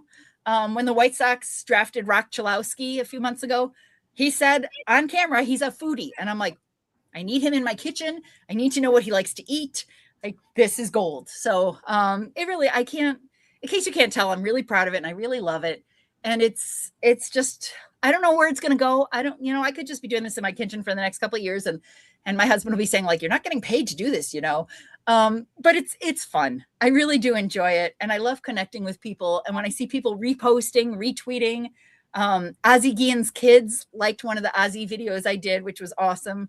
So I wholeheartedly encourage people to check it out. Like I said, it's officialplaybyplate.net and .com. And if it says like it doesn't exist yet, it's still syncing. It's still syncing up. But I'll have that on all my social media platforms in the next few days. And I'm on Twitter and TikTok and Instagram and LinkedIn and Facebook for old people like me. So I'm out there. I'm findable. Definitely congratulations on that. Thank you. Definitely awesome. Melissa says congratulations. Yeah. Congratulations from Danny. Melissa also said she volunteers to help eat all the delicious food. Well, and I will tell you too, having me on with you, if you guys off the air shoot me your address, people get treats. I have sent lots of people treats for their birthdays, for helping me promote my website, whatever. People get treats if they're in my inner circle and I have their addresses. So I heartily encourage you to DM me your addresses. And, you never know when something might turn up in the mail. Done deal. Danny says you can get Benny on and make popcorn together. I love that. Yes. That's brilliant. Brilliant. That's awesome. Well, because you love it and things come naturally from that. That's 100% correct. Yes. I mean, I've loved talking sports my whole life. I've loved cooking and baking my whole life. It's like a natural progression to put them together. And like I said, there's nothing else like that out there. So if you're, if you got 10, 15 minutes, scroll through, see what sounds fun or interesting. You're certainly going to find something you can make. I try and make things like accessible for people. There's nothing worse than like looking at a recipe online or watching a cooking video and being like, oh crap, I don't have half these ingredients. I don't know what that piece of equipment she used is. Like, forget it. It takes all the fun out of it. But if you tell people like, hey, if you don't have this, you can substitute this. If you don't have this, you can use this. I mean, I'm telling people like how you can use PVC pipe in place of a rolling pin, stuff like that. I make it easy for people to like do it with things they have in their kitchen, not spend a lot of money, be able to manage it within a reasonable amount of time. And I think that's what people are looking for nowadays. I hate when I embark on a recipe for dinner that takes hours because there's going to be a lot of time spent and a lot of dishes to wash. So I want something for people that like, you can bang this out quickly. This is great for guests. This is a good Super Bowl appetizer, whatever. And there's like all sorts of stuff in my back pocket that I'm like, oh, one of these days, somebody's going to do this in sports. I'm going to be able to use this recipe. I'm constantly thinking about it. When I started the concept years and years ago, before my John Paxson pilot, I actually had lists on my computers of people's names that were food-based, like Dusty Baker, Dennis Cook, like people who had food-based names were on my like ideal guest list. So, I've always been brainstorming about it. And like I said, if it doesn't go anywhere, it's still fun for me to do it. And it's still fun for me to hear from people who enjoy it. So, and I'm always sharing food with people, always. So yeah, you guys are, you're my guys now. So appreciate that. Really. Appreciate that. Well, I've got some more questions, but I don't know if I should go back to the championship years or if we should stay in the present. What do you think, DB? Let's go through the championship years and get back to the present. I'm with it. All right. Between 96, 97, and 98, those championship teams, which one was the most impressive to you and why? The championship runs or the team, because the team was fairly consistent. Yeah. I will say I think the Utah series was probably my favorite because of the Jordan lore about like the food poisoning and everything. And now over the years we come to find out like, oh, maybe they exaggerated it. Maybe Michael played that up a little bit, blah, blah, blah. I don't care. At the time when you saw him sag onto Scottie Pippen in exhaustion, you're like, man, my guy left it all out on the court. He really wants this. He's playing sick. You know, we've all had days where we've had to go to work hurt or whatever. You feel like crap. And you're just like, oh God, I want to put my head down on my desk or whatever. And here's this guy playing at the highest level of basketball with food poisoning. So, you know, and then there's the whole drama and intrigue and, you know, conspiracy theory. Was he poisoned or did he just happen to get a bad pizza? Like there was just so much intrigue to it. And like I said, you talk about memories that you cannot forget. For me, it's seeing him sag on Scottie Pippen as he's coming off the court because he has just left it all out there. He's probably dehydrated. He's maybe been puking or had diarrhea or whatever. He's been sick and you can see it on his face. And if he was acting, he's a damn good actor. But to me, that was like one of my favorite parts of the second three-peat. Understandable. To me, that was like the one moment where I thought in all the championship years, we're probably going to lose this series. You know, no way we're going to win tonight. It's going to be so hard to beat these guys. They were so tough. Man, what an unbelievable change of events. That because and playing on the road. And playing on the road, and we were down by a lot in the first half. Yeah. Mm-hmm. So yeah, one of the most amazing feats of all time. Yeah. Can I share with you one of my dark moments? By all means. The Bulls. I'm not a gambler. I know most of America gambles now, but back when I was at the Score, like if you wanted to gamble, you had a bookie. I didn't have a bookie. I didn't know the first thing about gambling. I didn't know what juice was. I barely understood point spreads. But somebody I worked with at the Score had a bookie. And there was a running theory that if the Bulls beat a team, that team went out and clobbered whoever they played the next night. So if the Bulls beat the Pistons were going to wipe the floor with someone the next night. This was the 72-10 Bulls. That was a pretty good team. Only lost 10 games all year. I bet on the Bulls playing in Denver. They were down like 33 points.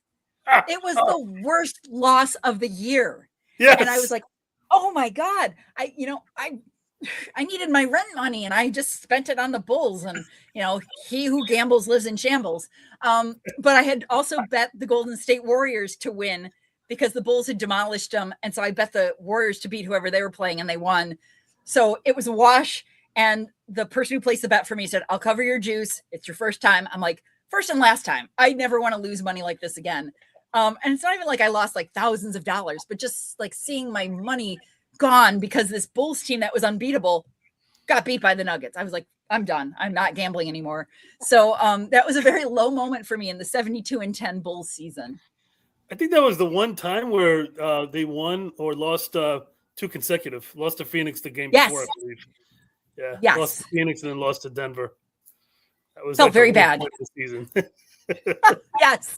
And I got to be a part of, you know, the anguish. I think at that point, 41-4, maybe. Yeah. Went from 41-2 to 41-4. Yeah. Unbelievable. Yep. And you just thought, oh my God, this team's never going to lose. You thought they were going to like run the table. You just sort of felt like they're certainly not going to get stomped by somebody. So to see them losing by 33 at Denver, I just felt sick. And there was nothing good that came of it. Obviously, I was running my dad's brokerage firm, football pool and whatever, but I wasn't a grown-up gambling on professional sporting events. This was the first time I'd ever tried anything like that. And I can safely say, like, it really scared me off of ever wanting to gamble again, aside from like NCAA tournament brackets or, you know, like gambling among friends kind of stuff, but not like, hey, I got a guy at the corner bar and I'm going to place a bet. No. And you know, now there's all this stuff online if you want to bet, but back then, like, there were a lot of people at the Score who had bookies. It was crazy to see people on weekends, like, you know, I lost this much money, so I'm going to double down and win it back on the next game. And you're watching them chase, and there was a lot of money going around. And it turned me off really fast. But I had my hat that they gave out that said 72-10 on it. You know, I covered that team, and but it always seemed a little stained to me that one of those 10 losses hurt me so badly. Michael could afford to lose money gambling. I could not. That's a great story. That's an awesome story. Thank you.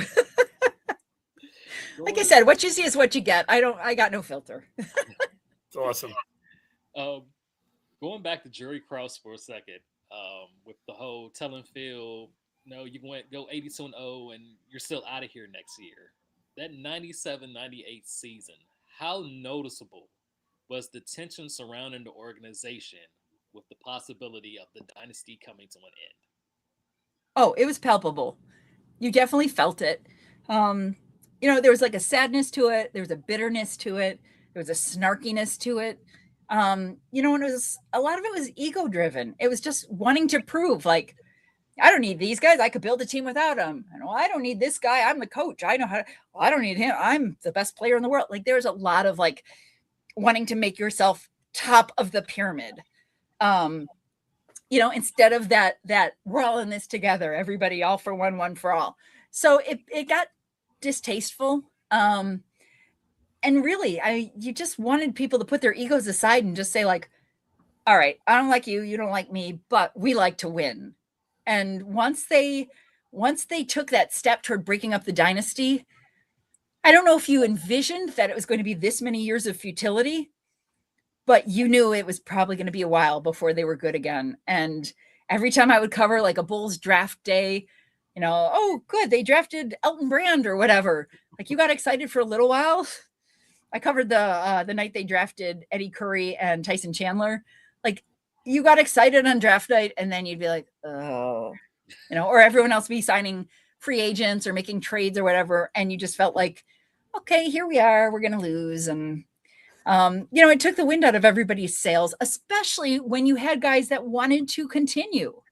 And when Phil Jackson said, fine, I'm going to go to the Lakers, what a dagger in Bulls fans' hearts. And it's not Phil's fault, but I didn't want to see Phil win with the Lakers. I liked covering Phil, but I didn't want him to get more rings with somebody else than he got here. So yeah, it was tense. That last season, there was an inevitability to it. And I think that kind of tainted it a little bit when you were down the stretch. You knew you were watching what was probably the last championship for a long time. So kind of go off of what you just said, when we won the championship in 98, did it feel like a celebration, or did it feel like everyone was bracing for the team to just break apart? Like, it was bittersweet, kind of. Very bittersweet. Very bittersweet. Very hard to enjoy. You always enjoy championships, but yeah, there was always that, like, just waiting for the other shoe to drop. Like, nobody pretended otherwise. Nobody pretended that they were going to come back and try for a seventh. Everybody knew. And so, yeah, there was just a malaise, just a feeling of like, this is great, but that really sucks. And I forget who sings the song Time of Your Life. They played it like at the banner ceremony after the last championship. And you think it's a song about like, hey, everything's great, but it's actually like, oh, I hope you had a great time, because now, it sucks. And like, if you listen to the lyrics, you understood it was nothing about a great time. It was about mourning how bad things had gotten. So, it was it Green Day? I don't know. It's going to drive me nuts, but I'll figure it out. Going after. You know the song I'm talking about, right? Yes. Yeah. Oh. Yeah. I think you're right. I think it is Green Day. Yeah. Following up with that, when Michael announced his second retirement, what was that day like from a reporter's perspective? Oh, so depressing, so sad. There were always these rumors about the first retirement, that Michael was sent away for gambling, or, there was something with the death of Michael's father. There were all these rumors about why Michael was walking away from basketball to go play baseball. And to this day, nobody knows what the real story is. Nobody knows what's true. But when that second one came around, it just felt like, no, you can't do this. You're Michael. Like, there was just, and you also kind of felt played like, oh, we went through this before. He'll come back, won't he? Won't he? He's going to be back, right? And it was so final. It was just very sad. I will also say, I was at the Score working at the update desk, and this is how far back this goes. We had a fax at the update desk. So you got like press releases from teams via fax. And I was there the day the "I'm back" fax came across, when he was returning to the NBA against Indiana, and he was wearing his different jersey number and everything. That "I'm back" fax like sent chills down your spine, even though you knew he was coming back. Just to see it come across, you're like, damn, this is good. And to this day, I think, like, I know I tore that paper off the fax machine. Did I keep it? Because if I did, that'd be worth a lot of money. But it was insane. It was crazy to see that come across and to just know. I mean, as soon as you saw like the Bulls letterhead start to come across the top, you're like a little kid, like, come on, print faster, come on. So, you know, the joy and pain, the absolute desolation of Jordan retiring not once but twice, but being there, that joyous moment when you found out like it's happening. That was so cool. Like I will never forget where I was at the update desk at that exact moment on a Saturday. Like, just I ran into the studio to tell the guys, like, look, it's official. And you just felt like such a big dork, but Michael like made it official. So, you know, how could you not love that? And, you know, I think that speaks to the fan in all of us. People who work in sports media who are like too cool to show emotion about a team. You can't show emotion in press row. You can't sit there and cheer for a team when you're covering them in the press box, in press row. But on the inside, you better have some fandom to you of something. Maybe you don't like the team you're covering, but you like that sport, or, you know, whatever it is. The people who are like too cool for school, like, no, you're bringing me down. I want somebody who's like feeling my pain when we lose and, you know, celebrating with me when my team wins and whatever. I want somebody who is a fanatic. And again, not reaching professionalism, but you want somebody who wants to be there, who wants to be courtside, who wants to be in press row or the press box or whatever. And I feel like I walked a really good line at that. You know, I respected the no cheering in the press box, but there were also plenty of days where I was hosting a show where you could have an opinion. You weren't a reporter, you were a talk show host. And I could have people on and I could totally, like, you know, be a fan and talk about, you know, a play they had made or something. Like, those were such cool moments because you were talking about a sport you love, a team you love, a player you love. And so, you know, I think that has always stuck with me. I am still that, you know, that girl who went to like Bears practice in Platteville and wanted Jim McMahon's autograph. And, you know, I will always be that person. So, yeah. So I hope that there are a lot of media people who appreciate the opportunities they have and just what a gift it is. And again, to be covering championships. There are people who can go their whole career without covering a championship in any sport. And, you know, I've actually been around championships in like every sport in town, whether I was covering or just living in Chicago when teams won championships. I've seen the 5 major teams win them. So, and you saw the Bulls win a lot of them. And you know, you could take it for granted, but there are a lot of cities in America that wish they had the kind of success we've seen in Chicago, and especially in the NBA. Yeah, it's so cool that you were there for like the second beginning and the ending of MJ's career as a Bull. Yeah. I mean, no wonder he recognized me on the golf course, right? Yeah. Ramina did confirm that it is Green Day. Yeah. Thank you, Ramina. Yeah, it was stuck in my head, and I'm like, I think that's right. But it's one of those you don't really pay attention to the lyrics until somebody tells you, like, well, you know, it's about blah blah blah, not blah blah blah, and then you feel, oh, okay. Yeah. So yeah. I remember the Bulls playing that, and I believe Mike Greenberg from who was at the Score and went on to ESPN.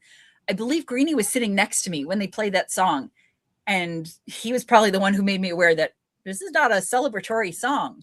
And I was like, oh crap, lyrics. So yeah, it was a little tweak at like, yep, we had a great time, but it's all gone now, and this sucks. Wow. Worked with Greeny at the Score. That's awesome. Oh my gosh, Greeny was great. Yeah, I was so lucky that again, I got to know him when I first started covering teams, even when I was like at Northwestern, and I'd run into him at stuff, and he was a Northwestern grad. And so it helped that I at least had a familiar face when I started at the Score. What was hilarious is when Ron Gleason, who was the programming director, when he announced at the staff meeting that they had hired me, And he said, we've hired this girl. She's a Northwestern grad. Her name's Julie Swieca. And like, nobody could pronounce my name. So like the way Terry Boers would say my name, the way Greenie would say my name, it's all because nobody got it right that first meeting. They're like, what's her name? Zweitak? Schweika? What's her name? And so like Greenie called me Zweitak, and then it became Little Zwei. Terry Boers would go, Schweika, every time I came on the air, and that stuck. Like, it was because they just didn't know what to make of my name. That wasn't like Julie Smith. But I mean, Greenie was one of the first guys who I got to tag around with at Bears practices and Bulls practices. And, and I also was at Bulls games alongside Dan Bernstein, who would be sitting there diagramming plays next to me. And I'm like, dude, we're on the radio. Nobody can see what you diagrammed. Like, you can tell people, oh, they passed it into the post, but you're on the radio. So, I was around a lot of like really knowledgeable sports people when we were covering the Bears, the Bulls, whatever teams in town. And those people were fans. When I'm saying I want the media people to like love the teams they're covering, they did. Nice. Bears beats. He says Bears. Hey, they're going to be fun to watch too. There's going to be so much excitement with the Bears, and I think Ben Johnson's another one. When you talk about people who are, man of the fans or accessible or transparent or whatever. I mean, if you didn't love watching Ben Johnson celebrate in the locker room last year with his good, better, best, and then when he says like, who's hungry? Chicago's hungry. And he takes off his shirt and he wins hot dogs for everybody, whatever. Like right away, you won over this fan base if they weren't already won over by the fact that, you had a good team and you're winning games and whatever. The fact that he endeared himself to people, like I look around at what we have on our landscape here in Chicago right now, and there's a lot of good, like young things happening, like young players, hip, fun coaches, managers. There's a lot of good stuff happening in Chicago sports right now. And I think that's when it's like brightest. That's when everybody is most excited, when the sports are overlapping and all the teams are doing well. I mean, can you imagine if we have the Cubs and the Sox in the playoffs, the Bulls and the Blackhawks get off to a good start, and the Bears are stomping on the division? I mean, this fall could be insane in this town. And I'm here for it. I will be like, changing channels and okay, how many TVs can I have set up in the same room? And I want to watch every second of it. So yeah, I'm still that kid who was like watching Bears games with her dad. Just thinking how much fun it was. No doubt. After leaving 670 The Score, what made you decide to pursue culinary arts? And was cooking something you had always imagined turning into a career? I love that question. When I left The Score, I left somewhat abruptly, and I still had 2 years left on my contract. So I couldn't go work for another radio station. I couldn't go do sports while I was under contract. I could go do TV, which I looked into, but there really weren't TV openings. It was really hard to get into print at that point. Again, if it was now, I could have said, hey, I'm going to go do a blog or whatever. But back then, I didn't have a lot of options on where I could go when I'd established myself in radio for 10 years and I couldn't continue to work in radio. So I was like, all right, I got to pivot here a little bit. And I did always love to cook and bake. My mom still tells the story about when I was a kid, I had these Easter egg molds and I was pressing colored sugar into the molds to make sugar Easter eggs. And I hid them under my bed. I don't know why I wasn't doing this in the kitchen, but it was my project and it was under my bed. And my mom's like, we're going to have bugs. What are you doing? But I was like 6 years old making, Easter egg sugar molds. And I always loved being in the kitchen. I always loved baking, especially, but cooking in general. And so when I got a bee in my bonnet that, hey, I could go to cooking school, like that's all it took. All it took was like a recruiter for Kendall College to say like, you could, start this semester. And I loved it. And I was working as a cake decorator, making no money, where I worked from like 6 a.m. to 3 p.m. And then I'd have to get to Kendall, which was originally in Evanston and then moved to Chicago. But I mean, there were days I was like changing into my chef clothes in the car because I'm trying to get to class on time. And I finished my course there in a year and I got straight A's because I loved being there. I loved soaking up everything I could learn. And that's why where I'm at right now feels like where I'm meant to be. because I've done a lot of different things, whether it's in sports or in culinary. You know, I've worked in hotels, country clubs, restaurants. Yeah, I've seen a lot of different sides of the kitchen, and I've seen a lot of different sides in sports. So I sort of feel like this was a natural progression somehow. But boy, way back then when I had to like tell my mom I quit the score, and that was a little rough. It was a little rough to, you know, face the family and the friends and, you know, say you walked away from something that you were good at and that you know, got a paycheck at, and then to say like, yeah, I'm going to go to school and you're going to rack up, you know, I paid off all my Northwestern student loans and now I'm going to take on cooking school student loans. Great. Excellent. Good decision.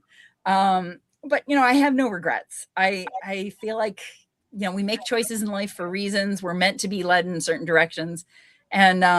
And yeah, when I think about like a sports cooking show, I'm like, well, duh. You know, my dad was my hero growing up, and my dad loved sports and loved cooking. And so we would be in the kitchen making things like root beer cookies and, you know, weird stuff we pulled out of cookbooks. And we were watching cooking shows together, like the Frugal Gourmet and Yan Can Cook. And so I think somewhere my dad is smiling and thinking like, kid, you knocked it out of the park. Like, I'm so proud of you because you took all these things we did growing up and you made something from it. And I think it's really cool to look at like how I got where I'm at. And even, you know, my mom always says like, you don't talk about how, you know, I influenced you growing up. She did. You know, my mom was and is a great cook. But like comfort food, you know, stuff my mom made that like everybody loved. Everybody at college would say, oh, tell your mom we love her chop suey or whatever. My mom was a good cook, and my mom encouraged our love of sports. So, you know, I was in a household where those were both priorities. And I feel kind of lucky that, you know, that we were exposed to like, hey, go be a theater kid, go play sports, go cook, whatever you want to do, go do a ceramics class. We were encouraged to like just be well-rounded. And so, I take a lot of pride in that where I'm at today, it's built up over the years. There's been a lot of journey to get to this point. And cooking just seemed like a natural step, which is really crazy because like nobody in the cooking class, you know, in our kitchens in school, nobody knew that I worked in sports or gave a rat's ass that I worked in sports. They just wanted somebody to like, you know, make bread with them. So it was humbling, but like I said, everything works out for a reason. And, you know, I've met a lot of great people in my life in both careers. So that's really cool. Yeah. And fun fact, you know, like I said, things, sports and food overlap all the time. I was working as the bakery manager at Lamb's Farm in Libertyville when Ryan Sandberg and his wife, Margaret, came to tour Lamb's Farm. So I made Rhino Cubs cookies, and there's pictures of me and Rhino and his wife holding up the Cubs cookies. And I also worked for a restaurant called Real Urban Barbecue that used to do catering every now and then for the local sports teams, and especially for the Bears and the Cubs. And so I was making stuff for the Cubs during the 2016 playoff run. And I actually made t-shirt cookies with Joe Madden sayings on them, like try not to suck. And I made like a cake that was the dancing bullpen. It had all these little stick figures dancing in the bullpen. Like sports and food still overlaps. Like no matter where I'm at in life, there is some weird tie-in. So, but yeah, I came across the picture after Rhino passed away of Ryan and his wife being at Lamb's Farm and just being so excited that I made them cookies. And it was a really sweet moment. That's nice. This would have been where I was going to ask the question about John Paxson and the cooking show, but since we already covered that, we'll go with Danny's question. What is your favorite dish or baked good to make? Oh my goodness, there's so many good choices. I love my apple pie. That is like the one recipe I do not share with anybody. I lost a friendship for a while over it because I wouldn't share it. So that's like my signature dessert. It can be a little bit of a pain in the butt to make. It's a little labor intensive, but when it comes out of the oven, it is so worth it. I'm always like, yes, nailed it again, even though I've made like hundreds of them. But even just like throwing together a pasta dish or something, or making a fun salad, like I love just being creative in the kitchen. Last night I was going to grill chicken, and I'm like, what do I have that I can throw into this chicken sauce? And I had like a container of ranch dip that was expiring soon. And I had some piquillo peppers that I used in one of the cooking show recipes a few weeks ago that were like super sweet red peppers in like a marinade. And then I threw in like some soy sauce and a little splash of balsamic. It was so flippin' good. And it was just like freewheeling. It was like, hey, what do I have in the fridge that I can use? And you know, the joke in our house is like, well, we're never gonna have this again because you can't remember what you put in it. So sometimes I try and write it down. But I love the creativity. I love turning a recipe on its head and just saying like, okay, you thought you'd tried this before, but this is how I'm gonna make it. And I think that's, you know, that's one of the most fun things about just being creative in the kitchen. And I've always been creative. I've always been crafty and love doing things, you know, with that kind of spin to it. So so yeah, it's a long-winded way of saying like there's a lot I love to cook. You know, I love grilling in the summer. But yeah, my apple pie is by far like my number one favorite. It's a little bit of work. It's, you know, homemade crust. It's got the crumble top and everything. So good. So yeah, that one's up there for sure. Nice. You're making me hungry. Yeah, the apple pie one is hard to send in the mail. So yeah, I mailed a care package to my best friend today. She's in Pittsburgh. It's her birthday this weekend, and I actually found a card at the store that says like, no matter how hard you try, you can't fit a cupcake in an envelope. And the inside says something like, "Believe me, I tried." And like any of my friends would know, like I do try and send desserts. Like I pack things really carefully, and yeah, it's so precarious. There's so many wedding cakes I've done in my life where I'm like, oh God, please don't fall. Please stay together. Da, da, da. Like there's something about being a pastry chef that you have to prepare for like things going wrong. But yeah, if I could mail people cupcakes on a regular basis, I think that would be awesome. And there's probably a way to do it without it getting too smushed, but it's just better to deliver those in person. Muffins are another story. Muffins you can mail till the cows come home. That's right. What meals would you recommend for a young NBA player such as Modest Buzelis, who's trying to bulk up and add muscle, but without sacrificing his speed and athleticism? Ooh, I love that. See, this goes back to Paxson talking about having like a personal chef for the players, because you have to be able to advise them to eat something besides gummy bears. Like wasn't gummy bears a Derrick Rose one? Do I remember Skittles, that right? Skittles for sure. Probably gummy bears as well. But I thought gummy bears too. Ray Durham, when I covered him with the White Sox, Ray Durham used to eat a hot dog and like some sort of Hostess snack cake before every game. And I'm like, oh my God, empty calories, dude. But he was getting protein from the hot dog. Yeah, if I were Modest, I would definitely like, you know, building blocks with proteins for sure, because you need that energy. You need to, you know, build up your muscles and everything. Carbs are not my friend. I'm not saying I swear them off. I love them, but you know, carbs are not the best way for him to bulk up. Right. But I do love peanut butter, and I know that's not a popular thing to say when you're trying to eat healthy, but if you're doing like peanut butter and apples, peanut butter and jelly on wheat, peanut butter and celery, like you're getting some good protein from peanut butter. It's a good building block without sacrificing too much, without, you know, being a chunk. But yeah, he definitely needs to like work with somebody who can advise him on, because when you're a young player, I asked this of some of the White Sox players. I went to an autograph signing with Chase Mydroth and Mike Vassell. So if people don't know, that's the second baseman and the guy with the wizard wand who's on the injured list, who's in their dugout, and they're roommates. And I said, who does the cooking at your apartment? And they literally like snorted at me and they said, we don't cook. We eat out every night. I'm like, okay. So, you know, young players are going to be like that. They don't want to cook. They don't have time. You know, they're coming home off road trips or whatever, or they're coming home from a day game and they're crashing. You know, they do need to make healthy choices. And I think as players get older, you see them trying to take care of their bodies better. And this goes back to Michael. Like Michael kept himself in tip-top shape. Yeah. Must have been all those pregame steaks. But, you know, you can be a young player and eat crappy for a little while, but eventually, like, you're not going to have the energy you need. You're not going to gain weight properly. So yeah, it is tough with young players to be able to advise them, like, you can't eat like you were in high school or like you were in grade school or whatever. You have to be smarter than this. And eventually they'll figure it out, or else the GM will call them in the office and say, okay, chunk, you need to get in shape. Or scrawny, if they're a straw and they need to put on the weight, conversely, there's protein shakes that are great.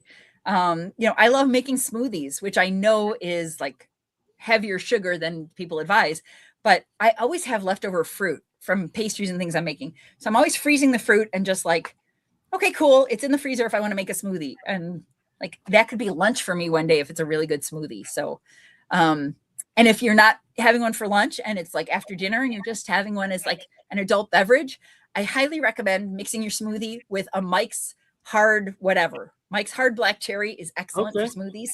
But again, I'm not recommending that to young athletes.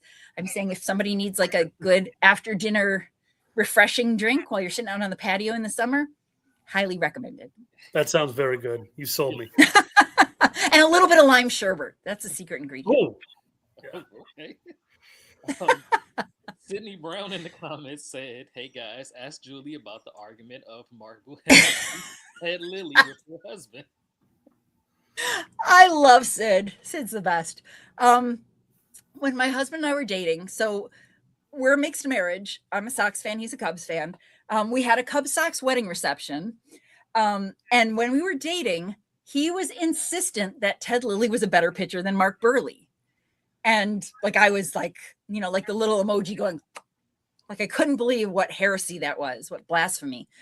And so, when Mark Burley pitched his perfect game, I was home watching it. It's a day game. And I am losing my mind. And I call my husband, who was not my husband at the time. We were dating or engaged. I call him and he answers. And I just start screaming, F Ted Lilly, F Ted Lilly. Mark Burley just threw a perfect game. And he was like in a parent-teacher conference for my stepson. And like the teacher hears all this going on and whatever. And so that was dramatic. But to this day, I argue that Mark Burley is a better pitcher than Ted Lilly, because I'll be like, how many perfect games and no hitters does your guy have? And and he tones it down now. He'll be like, I mean, for this particular period of time, Lilly was better than Burley. I'm like, look at the total resume, dude. Like, it's Burley all day long. But that was a very explosive day, a very dramatic day. And there was a Cubs Sox game, and I was thinking about this recently because I was talking about this week's Crosstown Classic. There was a game where Ted Lilly and Gavin Floyd had dueling no-hitters going in a Cubs Sox game, and I was sitting there praying, please get a hit off Ted Lilly. Please don't let Ted Lilly no-hit the Sox. Partly because I wanted the Sox to win, but partly because I was like, I will never hear the end of it. So I think Lilly wound up giving up one hit, and I was safe. But yeah, there have been some very spirited Cubs Sox battles in our house. Nice. Yeah, sounds like that's a lot of going on this week in Chicago with spirited Cubs Sox. Oh my gosh, that was insane in the bleachers. I was like, okay, there's some overserved people here who just need to be escorted out on both fan bases. So it gets a little heated. It's usually a night game too. Final question. If somebody is at home in their kitchen and they're like, oh, tonight's the Bulls home opener, I wonder what Julie would make for this home opener. What would be your go-to for that? Ooh, that's tough. It's a great question. I'm thinking like, okay, I gotta like think about the roster a little bit more. I love puns. I love anything that can play on like a player's name or something. Like I said, I already did something with Graham, and Tiago doesn't really have a name that lends itself to food. And I'm drawing a blank on who we're playing in the home opener. In the home opener, we're playing the Washington Wizards. Okay. Yeah. All right. So there's not too much you can do with that. I don't know. Maybe you just go with like a Chicago classic. Maybe you do something that's like Sweet Home Chicago theme. And because the Washington Wizards, like there's not really anything that goes with that. If you're playing, I don't know, like a team from Miami, you could do some sort of like Cuban fusion something. Or I love doing like things with melted cheese when the Bears beat the Packers. I love cheese dishes. So I'll have to think about that. But that'll be something I'll have to put on the website or on one of my social media platforms when we get a little bit closer. But I like the angle. I think that's a great way to go into the opener and get some food ready. And I love when like the food is, you're sitting down and you're munching on your nachos and your tater tots and whatever else you got, and you're just settling in to watch the game. To me, that is the best feeling. Well, so here's a good fusion for you. DC's known for Ben's Chili Bowl. How about Chicago-inspired chili? Okay. All right. That could be interesting. I'll have to do a little research on that. I haven't made chili in a while, but we could do something like fun Chicago twist on chili. Okay. I did nachos. I think it was the first Crosstown Classic. I did nachos that were like waffle fries, and they were loaded with all sorts of cool stuff. And the secret ingredient was crushed Garrett's popcorn. It was the Garrett's mix with the cheese and the caramel. It sounds so flippin' weird, but if you ever tried this, you'd be like, why did I not know how good this is? And so, if there's something like Chicago that I could work into a recipe, I'm loving it. And yeah, that was one where I was just like, okay, this is really strange, but I nailed it. And, you have to admit, sometimes if you go for it and you don't nail it, you have to admit, like, I tried this and this was awful. And I had something with that recently where it was an epic fail. But that's part of the joy of being in the kitchen, is like, you're going to make something and some days it's going to turn out great and some days it's not. And it's, we talk in sports about bouncing back. If you completely blow up a recipe, it's probably salvageable. I have had people working as my assistants in different kitchens where like they would screw up homemade Snickers bars that we were making, and they would want to pitch them. And I'm like, oh, no, we could chop this up and make a sundae out of it. Or we could, use it as a sprinkle on top of bars. Like, you can always resurrect something unless you burn things beyond recognition. BBR, my dad used to call it, burnt beyond recognition, which is how he liked his toasted marshmallows. So weird. Such a dad thing. But you can usually salvage a recipe. And to me, that's like part of the fun. And I think that's a perfect analogy for sports, is when things go wrong, how do you bounce back? How do you fix it? How do you get the most out of something you messed up? I'm sure there's a lot of GMs that are thinking like, how can I get the most out of this guy I drafted that sucks or whatever? How can I flip him? It is really cool to see how people can be very resourceful in sports and in food. So, I see you got a comment here. I'll let you guys read it, but I'm loving that. I love it. I love it. BB, you got it, man. Sports Fan Chicago says Tiago Banana Splitter. Beautiful. Oh my God, that's so good. That is so good. And to put like a really funky twist on it, like do toasted bananas and blah, blah, blah, or, tie in the Chicago stuff, like the Garrett's popcorn is a topper. I love that. And we'll have to get his handle so that if I wind up using that, we can give him credit. But for people who watch The Bear, the TV show The Bear, season 5 had a dessert that was a banana split, and that was like their big gourmet dessert. And I'm like, if you do it right, it could be a good thing. So I love that suggestion, though. That's amazing. More recommendations. Danny said add popcorn instead of crackers to the chili, and to add tag Benny. I like it. Yep. Second City chili. I like it. See, tell me this is not fun, this brainstorming. People are going to be thinking about this all the time now when they're watching sports and thinking food. They're going to be like, oh, I should tell Julie this. Hit me up. Find me on social media and suggest things, because I love hearing people's ideas. You start brainstorming and it really does take over. It gets to be so much fun. So you'll find yourself doing it, guys. You'll be reaching out to me like, oh, I just had a great idea about what we can make for Modest or whatever. You're going to reach out to me. You're going to be hit by stuff when you're watching games and think this would be a really good sports cooking topic. Love it. Or now instead of second chili, we can go with give me the hot sauce chili for it. There you go. Oh, give me the hot sauce chili. Yep. I did do that with right after Stacy passed away. At the end of whatever I was cooking, I held up a bottle of hot sauce in tribute to Stacy. And I know we all miss him. I know I heard you guys talking with Adam Amin about Stacy and how tough it is to replace somebody like that. Yeah, he was so much fun to watch. And, I hope we have that kind of fun from whatever they do with the broadcast going forward. But he is certainly missed. And yes, the hot sauce would have been a great tie-in for a Stacy King dish. Yes. Definitely. Well, before we get out of here, Bulls Fest is this weekend. Don't know, maybe Julie, you're going to swing by. I would love to. You'll meet us. We'll be there. We'll be there. We're going to be Okay, there well then quite early. Saturday morning. that's the hook right there. That's the hook right there. I'm going to do my best. Awesome. Yeah, and for people that are going to Bulls Fest, we'll have a couple mics with us, so might ask you a couple questions to appear on the podcast. As Stacy would say, holla play when you see us in the streets.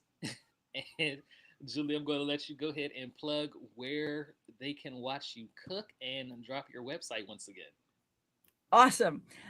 So find me on social media. I'm always either at Julie Swieca, my first and last name, or at SportsGal324 on different sports platforms. I'm under different ones, but it's always one of those two. And the website is officialplaybyplate.com and .net. And I just got it finished and synced up yesterday. They said it takes 24 hours. So if you try and log on to that and you don't get directed to it yet, keep trying. But it's brand new. It's so exciting to have it out there. Official Play by Plate. My videos, my sports cooking videos are Play by Plate, which my sister gave me. That was her suggestion, and I love it.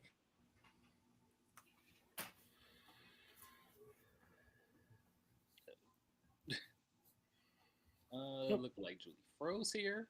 She froze. Well, we're going to say thank you again to Julie for coming on. That was definitely fun and awesome. And until the next time, Bulls Nation, drive home safe to Chicago. Beep, beep. Beep, beep.